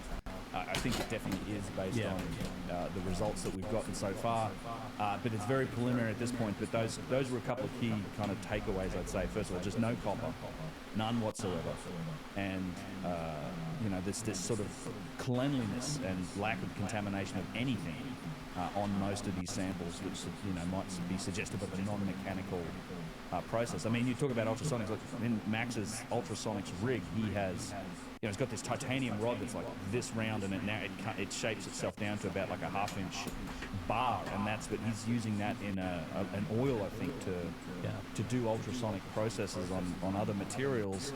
And you can literally see the bottom of this titanium bar has been worn away. Like it's just that's just from the action and that ultrasonic kind of also working on the bar itself. So I have some pictures of that, but it's like that does work as a process, and it was really interesting not to find anything. I was we did on one of the pieces a quartz piece that also had a tubular drill cut on the bottom. This is like a rock crystal vessel, and I will say this also that these vessels, we know that they definitely are ancient Egyptian pieces. They've come from private collectors in Egypt and elsewhere that have been sort of given to us for the purposes of this type of investigation, looking at a bit more closely. Directly from the step pyramid. Yeah, a couple. We know that several of them have come from beneath the step pyramid. 100%. Like that's. So the provenance is undeniable, undisputable that these are ancient, that these yes. were. Yeah, and so they match all the different. I mean, you can match it 100%. These are very similar to the ones that you'll see in this room in my collection. I mean, this is absolutely beautiful. You can see the tapering that's coming up off of the base of the thing. How it's just perfect. The smoothness is almost like it's been polished. I mean, the outside has obviously been polished incredibly well. You can see just a couple of tool marks on the inside, but I wonder, just like, so impeccable provenance. You guys have looked at these under a microscope, and you're seeing very little signs of any material that's been embedded into these. Right, and most of them were very clean. Again, not comprehensively looked at. Okay. It is a needle in a haystack situation at the micron level, even with a piece like that size. Like you could spend days doing that. You can days. So how much? Right, because you're looking at just one tiny little. I mean, literally the smallest level of magnification is you're looking at an image that might be 2 or 3 millimeters across, right. And you can't see a lot from there. You've got to like zoom in, and at the highest level of magnification, I mean, you're down at the 10 micron kind of scale, right. or 50 micron, which is 50 thousandths of a millimeter. Yeah, and you can see little objects and parts of it that are just a couple microns. It's very, it's extremely high resolution, and it's. Yeah, so the other, you talk about the machining, so that was also a takeaway, just looking at the surface. I mean, you do at that level, you will see the polishing marks and whatever process has been used to actually finish the stone. And that was another takeaway from Max, just saying like how flat and how well done that was. Like at one point we did stick like a copper bar in the SEM, and to the touch, and this copper, it's like a piece like this that's like a 1/2 inch round, and it seemed smooth on top, like it had been cut off, but under that electron microscope, it's just these jagged peaks, where this thing had been cut through with a saw, and you can compare that to these, these very finely worked surfaces with very fine lines, like just orders of magnitude more precise, and just less variation in it. So these are very fine. So you can feel that to the touch, but it's nice to look at it under that microscope. And Max did comment that this is very well machined. Whatever process was used to do it is extremely well made. If these fragments have been at the bottom of the step pyramid for since 2650 BC or so, and earlier potentially. So. But they were the place was excavated in the early part of the 20th century, so like 1925, 1927. Jean-Philippe Fourier goes in and finds a bunch of the fragments. Now there's a whole group of people before him that was excavating. Exactly. That we don't know why they didn't find anything, and if they did find stuff, where did it go? Right. So that's the whole thing. But I guess my question is, how much of the smoothness and the lack of material that you're seeing, at least on the initial scans, and I get it, there's a lot more work to do and a lot more to look at from additional scans, but how much of the lack of material and the smoothness and of these fragments or these artifacts could be explained by people rubbing on them and handling them over potentially thousands of years? You want to take that? Or I can. I mean, it could be, but we don't. The first thing I would say is we don't know how old they actually are. right? I mean, if they're really old, then yes, I guess age would polish them as well. But we do see tool marks, you know, and they haven't been completely worn away, but at the same time, they've been buried. So, and then, you know, some of these sections that are in the step pyramid are still being excavated, and some of these fragments are coming from the parts that haven't been excavated yet or have just been excavated.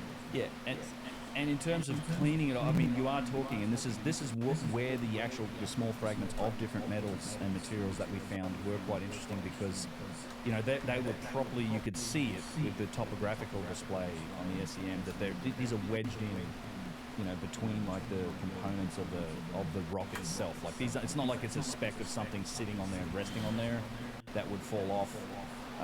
You know, these are parts of a tool that's working on that surface that it seems like it's something as, you know, it's taken a tiny sliver or piece of that and it's wedged it into the rock.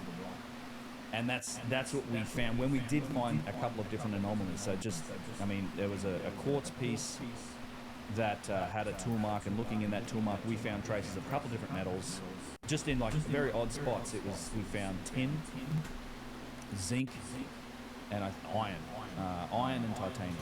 I think that was it, right? Yeah. So, and then there was another piece where we found iron and titanium, which was really interesting. Now, it's a complex thing, right? So iron and titanium I mean, they can exist naturally in rock.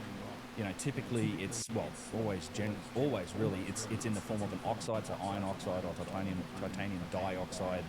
You know, that's the material that exists naturally, and you have to refine that to get like the actual base metal out. And we definitely found some sections of this type of stone where you have, you know, iron oxide was in it. Like, so it's probably naturally present in that part of the stone where so you get a return on the spectrograph on the electron microscope. You're seeing Fe and iron and O for oxygen. So you're seeing these spikes of the elemental composition, along with, you know, silica, aluminum, the other parts of the natural makeup of the stone. However, in some places, in these little specks that correlated with what looked like a speck or a shape of material that in some cases might be 5 microns across. One we found was like 40 or 50 microns across. Yeah.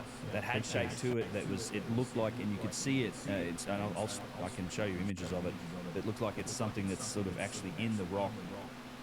You know, we found just titanium, and that doesn't really exist naturally. So we weren't seeing a return on the oxygen. It's you're getting titanium, and then you're getting titanium and iron without oxygen, so potentially, I don't know, it could be an alloy. Some kind of alloy, yeah. So, you know, really sort of interesting result. Again, bears more investigation. Finding one spot of tin or a couple of little spots of tin was interesting. I immediately thought of, well, you know, because it's copper and tin is bronze. And, of course, in the Old Kingdom, 3rd Dynasty, they weren't supposed to have had bronze at that point. But we just found no copper at all, so this is just straight tin. Also, zinc was an interesting one to see show up in a couple of little tiny spots. Like, it's, you know, Russ was saying, you know, your mind goes towards batteries. Yeah, you start thinking about batteries. Right. So, yeah, I think the results are interesting. I don't know quite what to make of it just yet. I do want to emphasize my key takeaways from this are the cleanliness and the lack of any real evidence for machining. And again, I want to compare it to say a piece of stone that's been worked. Let's get a piece of stone and get a copper bar and try and work it with sand and then look at that and see what should you see if that's the process. I'd like to compare it against other natural bits of stone from that area as well. So you've got this comparative thing to look at. But the real key takeaways for me were how clean they were, the lack of any real evidence, only other than a couple of little spots which I'm not sure what it indicates just yet, and then the lack of copper was the big one as well, like just zero copper the entire time. And with the zinc and the tin specifically, they were so we were looking at areas where you could see groups of tool marks, like long parallel lines that would be, you know, like very tiny tool marks, something that's completely invisible when you're just looking at the thing. And then they were parallel. They're like, you know, running alongside each other, right? And then there's, at the end of one of those lines, there's this little splinter of bright metal. You can see it on the screen. It looks like it's jammed into the end of the mark.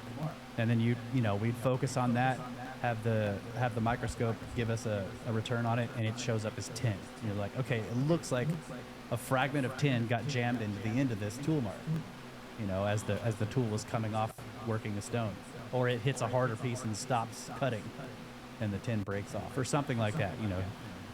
And the same with the titanium. The titanium, it looked like a squarish bit that had gotten jammed into a natural area full of rougher crystals. Like it had dug a little deeper there and then got caught at the edge of that particular section of material and broke off. This is the piece that I'll just pause it. You can see this is, and you can see the scale. I think it's 100 microns at the top there. And 100 microns is what? It's 100,000, so it's a 0.1 of a millimeter. Yeah. 100 microns is 0.1 millimeter? Yes. Yeah. Okay. So a tenth of a millimeter. So 1,000 microns is 1 millimeter. Yes. Yeah. And so that's the scale with that yellow bar. So that bar represents basically a tenth of a millimeter. So the part we're looking at here, and so you have a couple displays. And this little crosshair, yellow crosshair, represents where you're sampling the stone. So you're getting this backscatter reading from the electron microscope that gives you these images, and then you can kind of target a beam of electrons to look at getting a return of elemental composition. So what elements in the periodic table make up the material that you're looking at, and it's really this thing here. It's like this almost square-looking piece.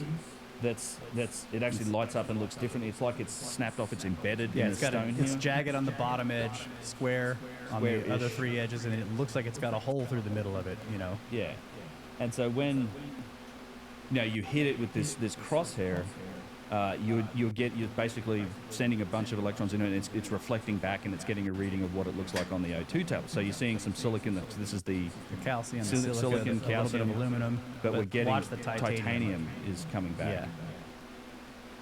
which is Ti. Yeah. And very little in the way of a little tiny bit of oxygen. And it takes a while to build it up, and you can try in different spots. So this is the work. In general, you can, all these different peaks on this readout correlate to different elements. And so sampling the bit in the middle. There's no titanium. There's no right? titanium on that bit in the So middle. it is a around hole it. through it into the crystalline material of the stone itself. So this is a typical kind of response you'd get from just that type of diorite. We saw this all day long. Aluminum, silicon, calcium.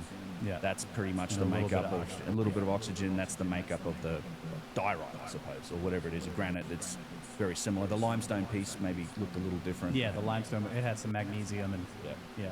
Just explain to people, and hopefully, Ryan, we can get a shot of a couple of these fragments, but just how beautiful these actually are, and the polish that's involved on these fragments. I mean, these are very similar to a lot of the precision pieces that I have there. There you go.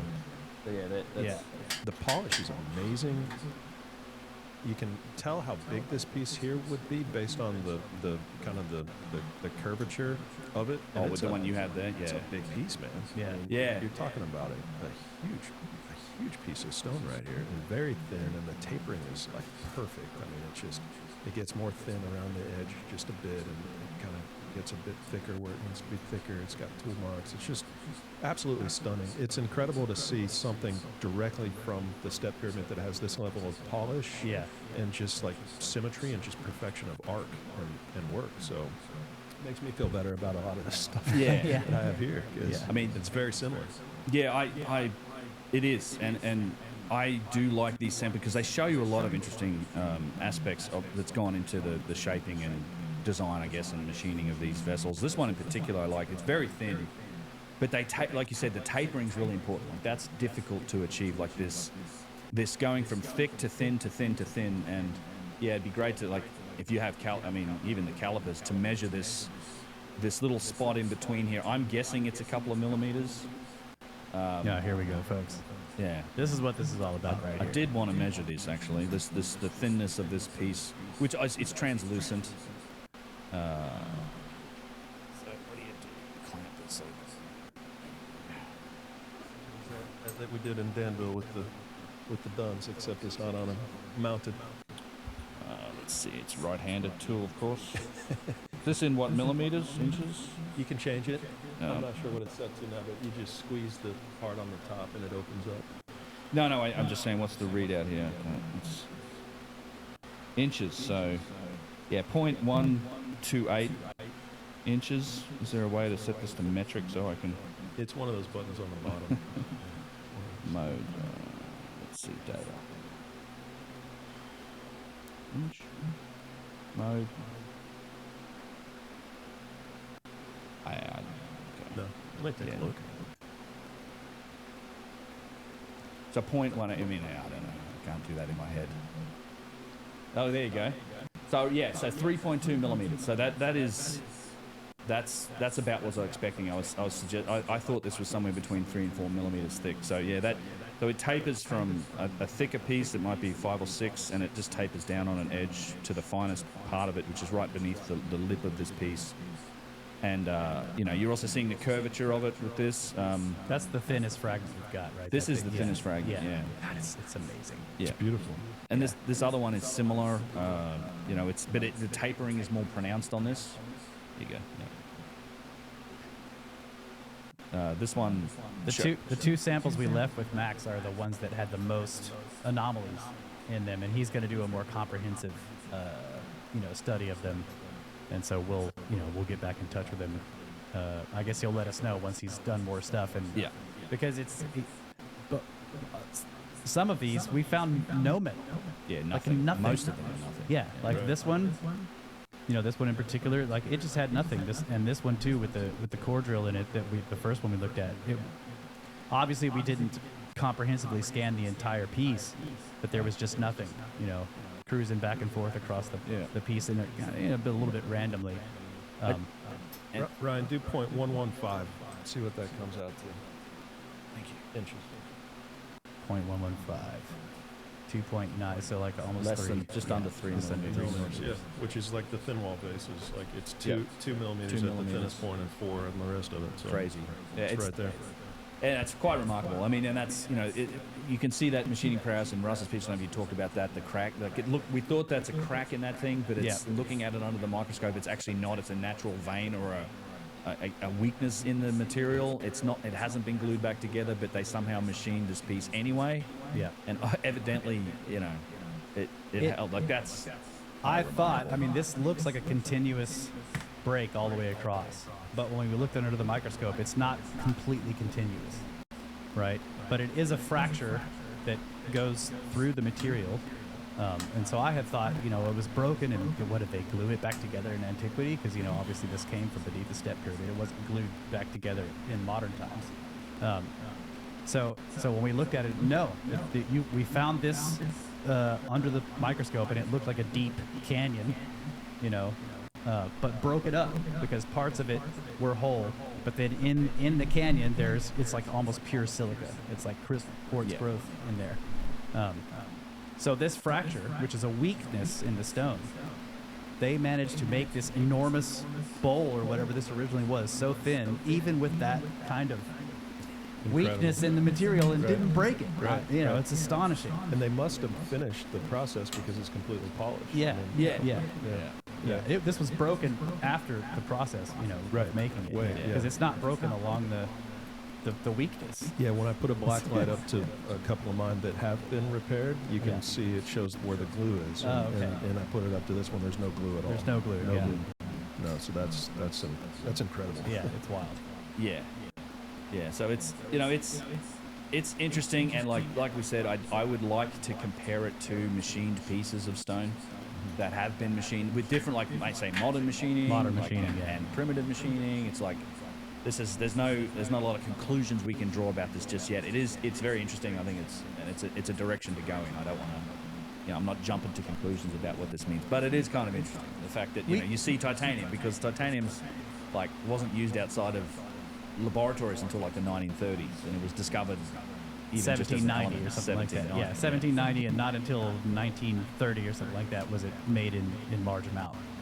So it wasn't used to cut stone in our past until like the industrial age, basically. And we started using it in the 20th century. Like it's outside of just like laboratory experiments to try and figure it out. It's so it's if you there just should not be titanium jammed into right. Yeah, there should. Well, that's kind of the punchline. There shouldn't be iron. There shouldn't be other materials either. If you just go with so let's say it's the even though you go to Saqqara, you go to the museum, they tell you that most of these vessels were probably recovered from earlier tombs, and they're already heirlooms because Joseph had collected them.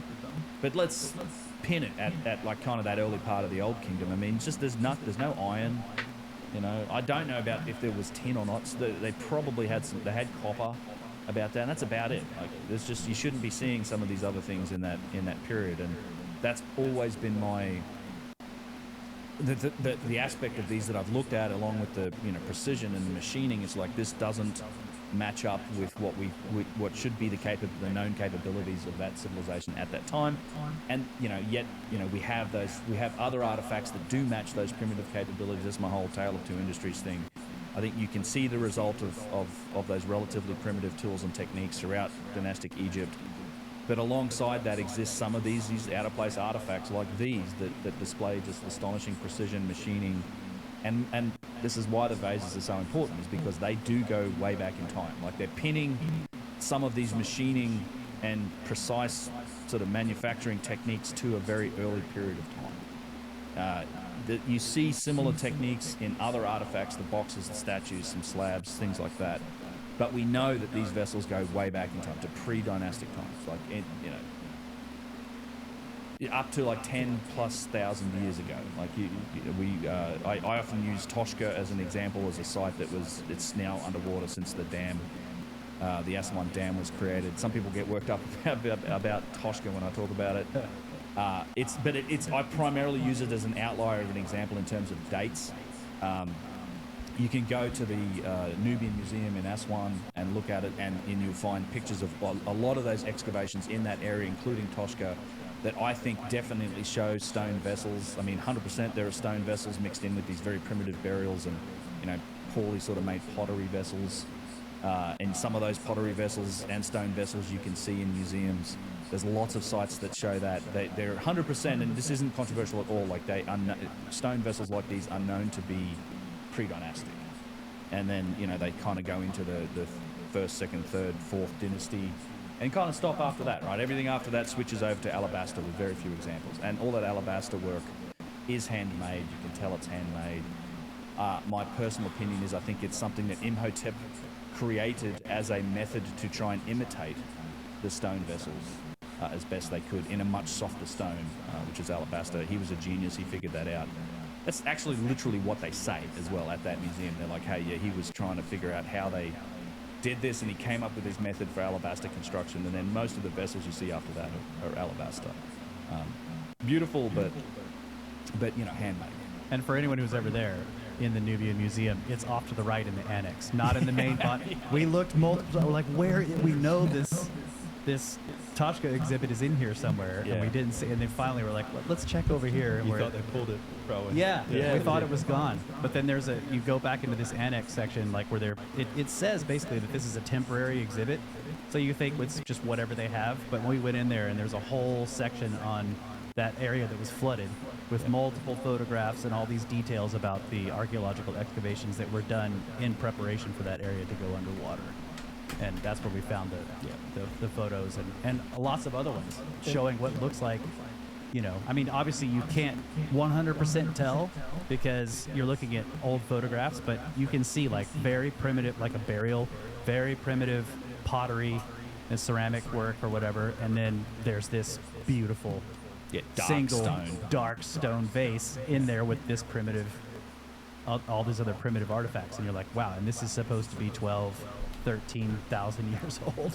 Yeah, I've seen the image of the body curled up inside the tomb, and then it's got a couple of round, like, what looks like faces next to the body. Yeah, there's a lot of different photos in there. That's the photo that's in the museum that you guys have referred to in the past. And when we found that photo, there's a bunch of others around it where you see what, I mean, again, like I said, you can't 100% tell because it doesn't tell you, like, stone vases plus, right, you know, like clay vases. They just tell you, like, this was dug, it's burial number 8, right? That's exactly what you see. But it does, in some of them, some of the photos you're like, yes, that is that looks like a stone vase. Okay, so which out of those do you think is, like, the most convincing in that image? Or is there a better image, or is that kind of There's better images. There's better images, okay. I do have it in my slide deck, but I'll see what I can do here to find. And it's worth pointing out that you guys are aware that Hugh Newman announced at Cosmic Summit this year as a part of his presentation, and we just talked about it a couple episodes ago, was those stone plates that were found at Karahan Tepe that are I mean 12,000 years old at a minimum. Yeah. 12,000 years old. Yeah. Honestly, they also you also see artifacts like that from Turkey, like that are at least 10,000 years old. There's an obsidian, like a part of an obsidian bracelet that's 100% been turned and machined. And obsidian is glassy. Right. Yeah, Not going to be an easy material to turn. Right. Yeah, It's gonna normally wanna it's shatter. flaked, right? It's like most obsidian artifacts are made like arrowheads with flaking. Yeah, he's got it pulled up here. Yeah, there you go. And so at 100%, I mean, there's been a tribological analysis done on this piece, and it's you don't get that result with obsidian with flaking. I mean, it had to have been turned, and probably turned at a high rate of speed. There's also there's like almost vases and vessels from Turkey, the same thing. Yeah, that's 10,000 years old. Yeah. So this 1300 BC lathe date is getting more and more ridiculous the more time goes on. I got to give you a big shout out, Ben, for being kind of the person who spearheaded the revolution there with the lathe and kind of questioning when that actually was first used. You've done amazing work, and I think at this point everybody, even in the academic community, is kind of like, there's probably lathes before 1300 BC. So Yeah. they're slowly changing their minds thanks to your work. The goalposts have shifted a little bit when it comes to the discussion at times. Thank you. I can't take the credit for doing the work. I mean, Alex and Nick Sierra, and Adam Young. I mean, he was the one who really drove this in the first place. I feel I've been privileged enough to be able to document it and. As I tell those guys all the time, is look, if you had done this without me and you just published the results, I would have made videos and content about it anyway. But I was lucky enough to kind of be invited in to be part of it, and and I guess push it out. Just ancient technology, I guess that's become my patch that I play in a lot of the time. And it was a privilege to be part of it. But yeah, those guys that did the work and the analysis. Fantastic, and I give the credit to them. I know it's come out on my channel and stuff, and the part that I've enjoyed probably the most out of all of this is I think it's the return from the grassroots nature of this investigation, kind of open source investigation, right? We put it out there, a lot of people became interested. Mark Vist popped out as a cryptographer from I think he's Danish, and he did his work that was just, I think, mind-bending, right? Finding the radial traversal pattern in these things, finding the significant ratios, potentially finding the base unit value, particularly in that original vase. Max popped up as got a PhD and access to scanning electron microscopes. That's all happened because we've been sharing these results and data out there into the public, and you find particular interested people. I mean, you, as a result of those videos, I think this whole room might have come to be. So, Yeah, that's right. it's great. I love that aspect of it. So happy to be part of it. Yep. Cool. I guess I'm kind of curious, like, what's next? In terms of art. So just continuing to look. I think the what is it? Electron microscope. Scanning electron microscope. Scanning electron microscope. SEM. SEM. Yeah. So that's kind of the probably the next steps as it relates to this project and continuing to. It would be great to get samples that are then protected, like from contamination. We'll have to see about that. Obviously, you just don't go take stuff, right? But it's possible maybe to get some very small fragments with permission, and then get them looked at and have them be protected so that nobody's handling it. It doesn't get cleaned, it doesn't get washed or rinsed or anything, and then take it and look at it and see like what's on this without any basically trying to look at it exactly as it was from beneath the step pyramid or whatever. That would be awesome.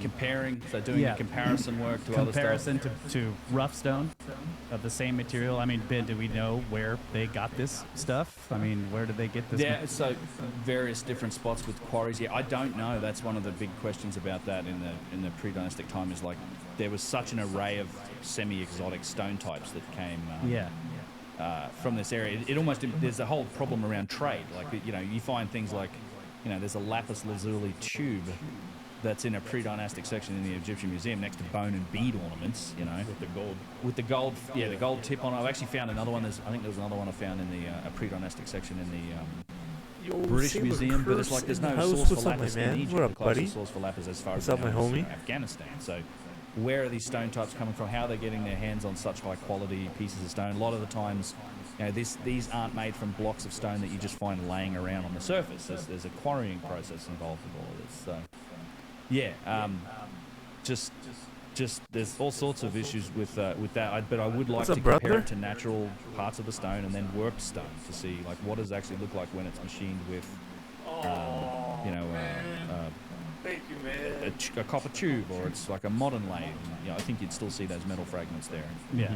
But it's, you know, something I'd like to get into. And plus, I'm not an expert in scanning electron microscopy, but it's I need, you know, I want to learn more about it and, you know, see what we can glean from the elemental composition. It's just an interesting avenue. I think with the VeScan project in general, I think a continuing goal is to expand the data set of analysis. You've done a huge part in that. But, you know, ultimately the goal is...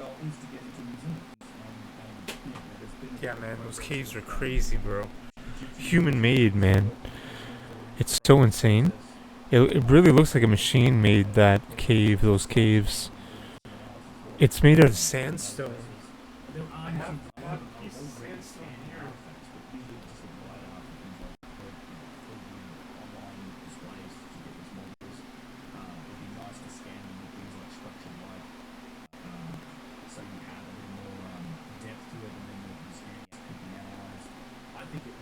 I'm gonna make a close-up video of the two stones. I got the stones from the Yangshan quarry and from the cave.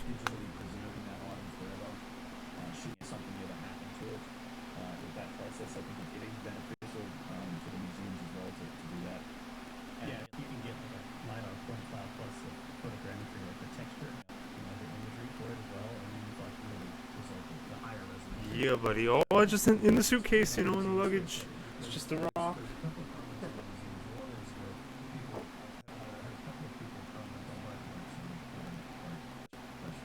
And then these are from Yangshan Quarry.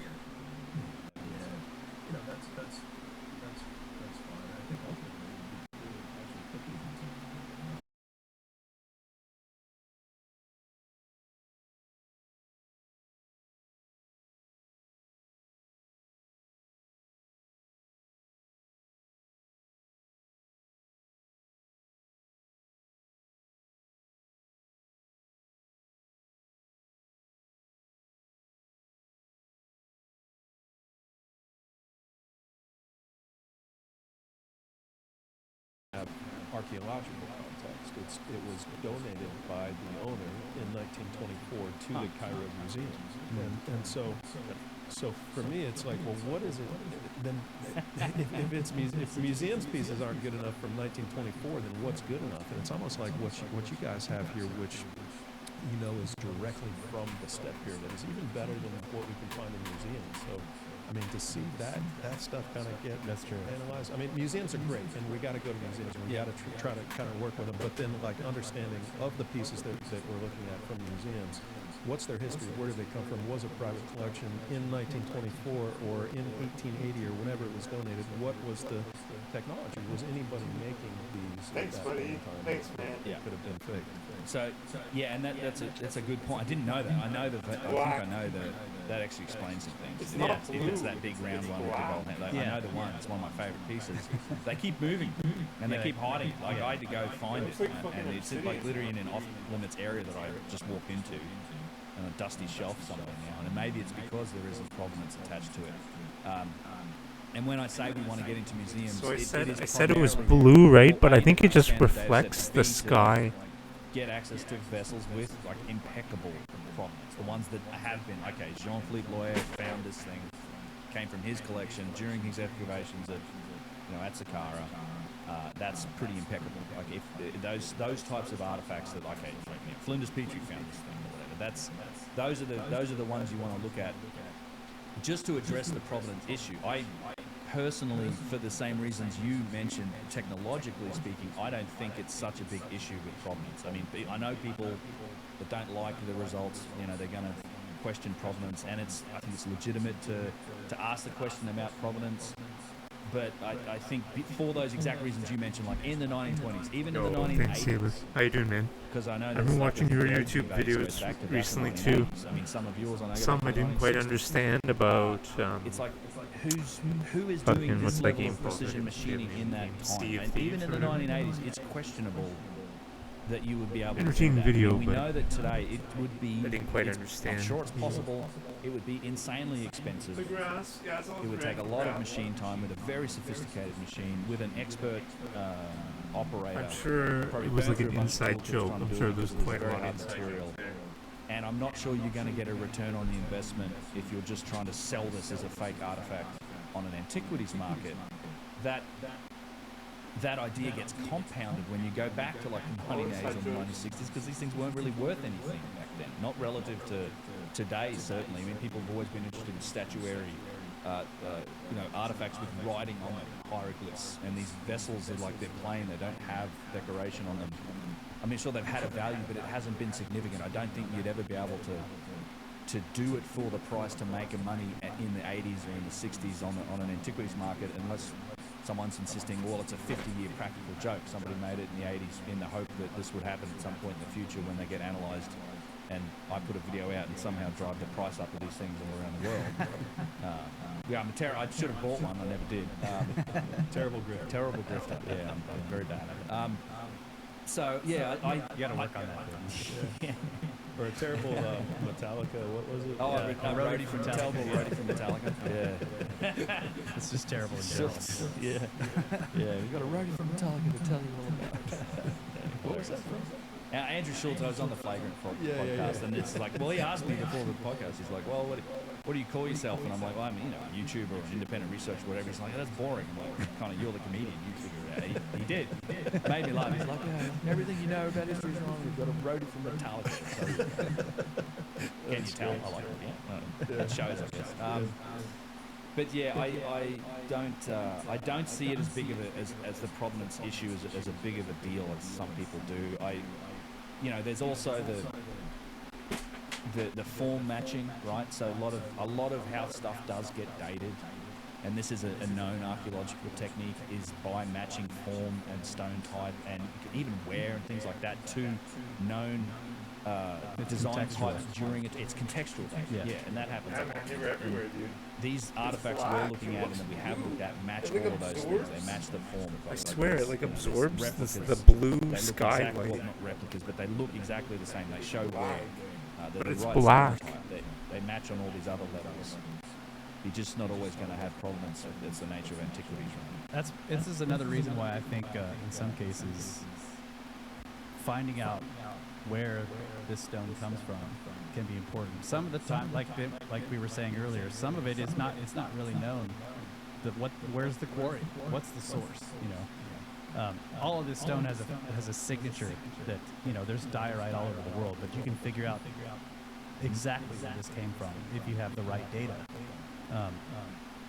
And so like one of the things we did last time we were in Egypt, we were black trying to all find day. out where did they get the basalt, because they've used this basalt stone in a lot of the Old Kingdom sites as paving, as blocks for walls, and the question is like, where did it come from? So there's at least one supposed quarry way out in the desert, and we went out to try to find it and look at it, and it was very interesting to see, like, okay, so this may be the source of some of the basalt that they have at some of the sites. And being out there and looking at the material, because the basalt itself is way up on a plateau, and it's been crumbling down into the desert for however millions of years. So we're looking at the blocks and seeing the quality and the kind of the texture, the nature of the stone, and then a couple of weeks later, we're back on a site with basalt, and you start to recognize, like, oh yeah, this does kind of look like what we were seeing out there, right? It's similar. Now, obviously, that's not a scientific identification, but it would be interesting to know, like, what, some of these that might be. Thanks, man. I'm gonna film it with my phone camera, right? It'll be way better quality than this like webcam.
I swear it's obsidian, man. Like, it's fucking obsidian, dude.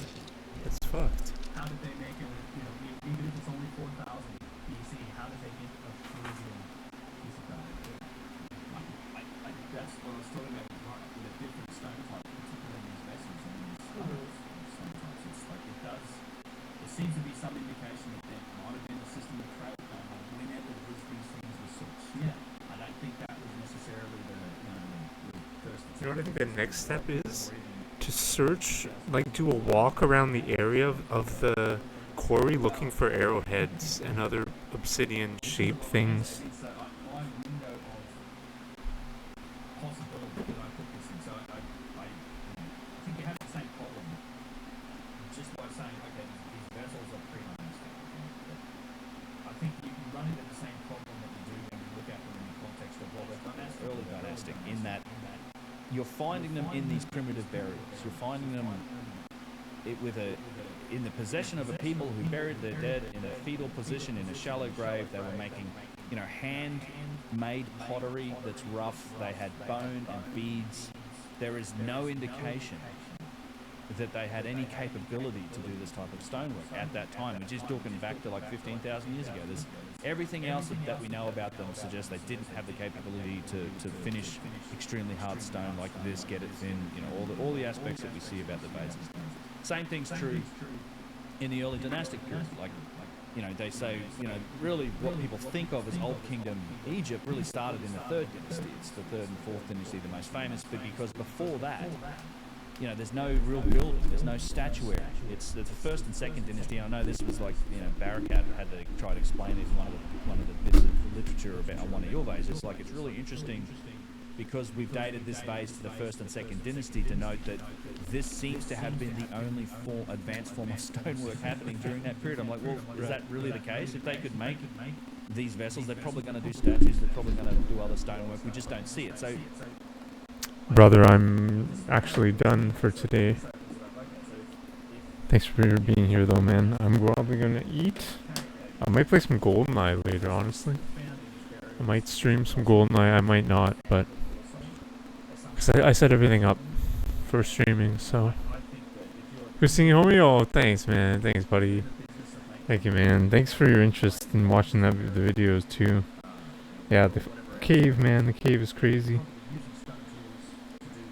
Oh my god, I'm so glad I went. Whenever I'm ready would be great. Thanks, homie. Yeah, it's all set up, man. It's just I just gotta do it. That's what I'm doing today with this stream is showing, is just doing the actions. Even though I'm not actually like doing a lot of the title, I'm just doing the action of getting into the groove again, you know what I mean? But yo, let me show you one thing first. Yo, so check this out. So you know how we said like it might be obsidian? So I was googling information online and I found a post where someone posted a photo of an obsidian arrowhead.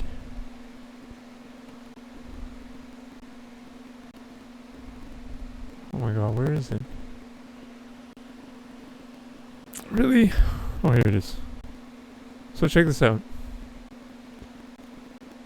So they posted this obsidian arrowhead that's been like weathered and oxidized because it has like iron in it. Does that not look like Yangshan Quarry? And then check this out. Check this out. He posted the other side of the arrowhead. Boom. Look at that, eh? I'm thinking it might be obsidian, man. Or at least some sort of volcanic... It could be, yeah. But you know what I mean? Like... And I have a piece of stone that shows a transition between gray and this black. Like, let me show you.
honestly, man.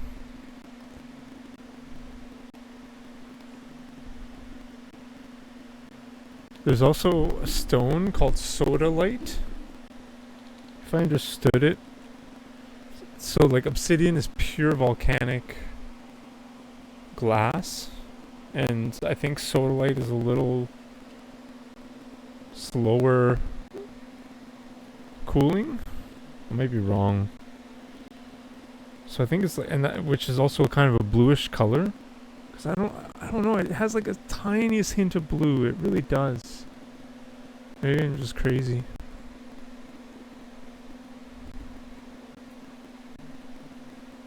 Anyways, bro. Thanks for watching, man. I'm gonna sign off. Play GoldenEye soon. Hope you're doing great, man. All right. Thank you, my man. Peace, bro. Oh, peace, dude. Maybe play GoldenEye tonight, maybe. Alright. We're probably not going to raid anybody. We're probably just going to There may have been. sign off. It's not like we have this image because of the dinosaur event, you know, the KT boundary, that you have like one massive thing comes in, boom, changes everything. But it's more likely that you get periods of increased bombardment because we're going through like the huge massive. Alright. No raid. Clock system. No raid is the tonight. solar I'm system glad now you're has back on moved Twitch, slowly bro. Into a period where now we're just I'm passing glad they didn't shadow ban you. past large amounts of material, and so you can have 1,000. I'm glad the Jannies can't touch you.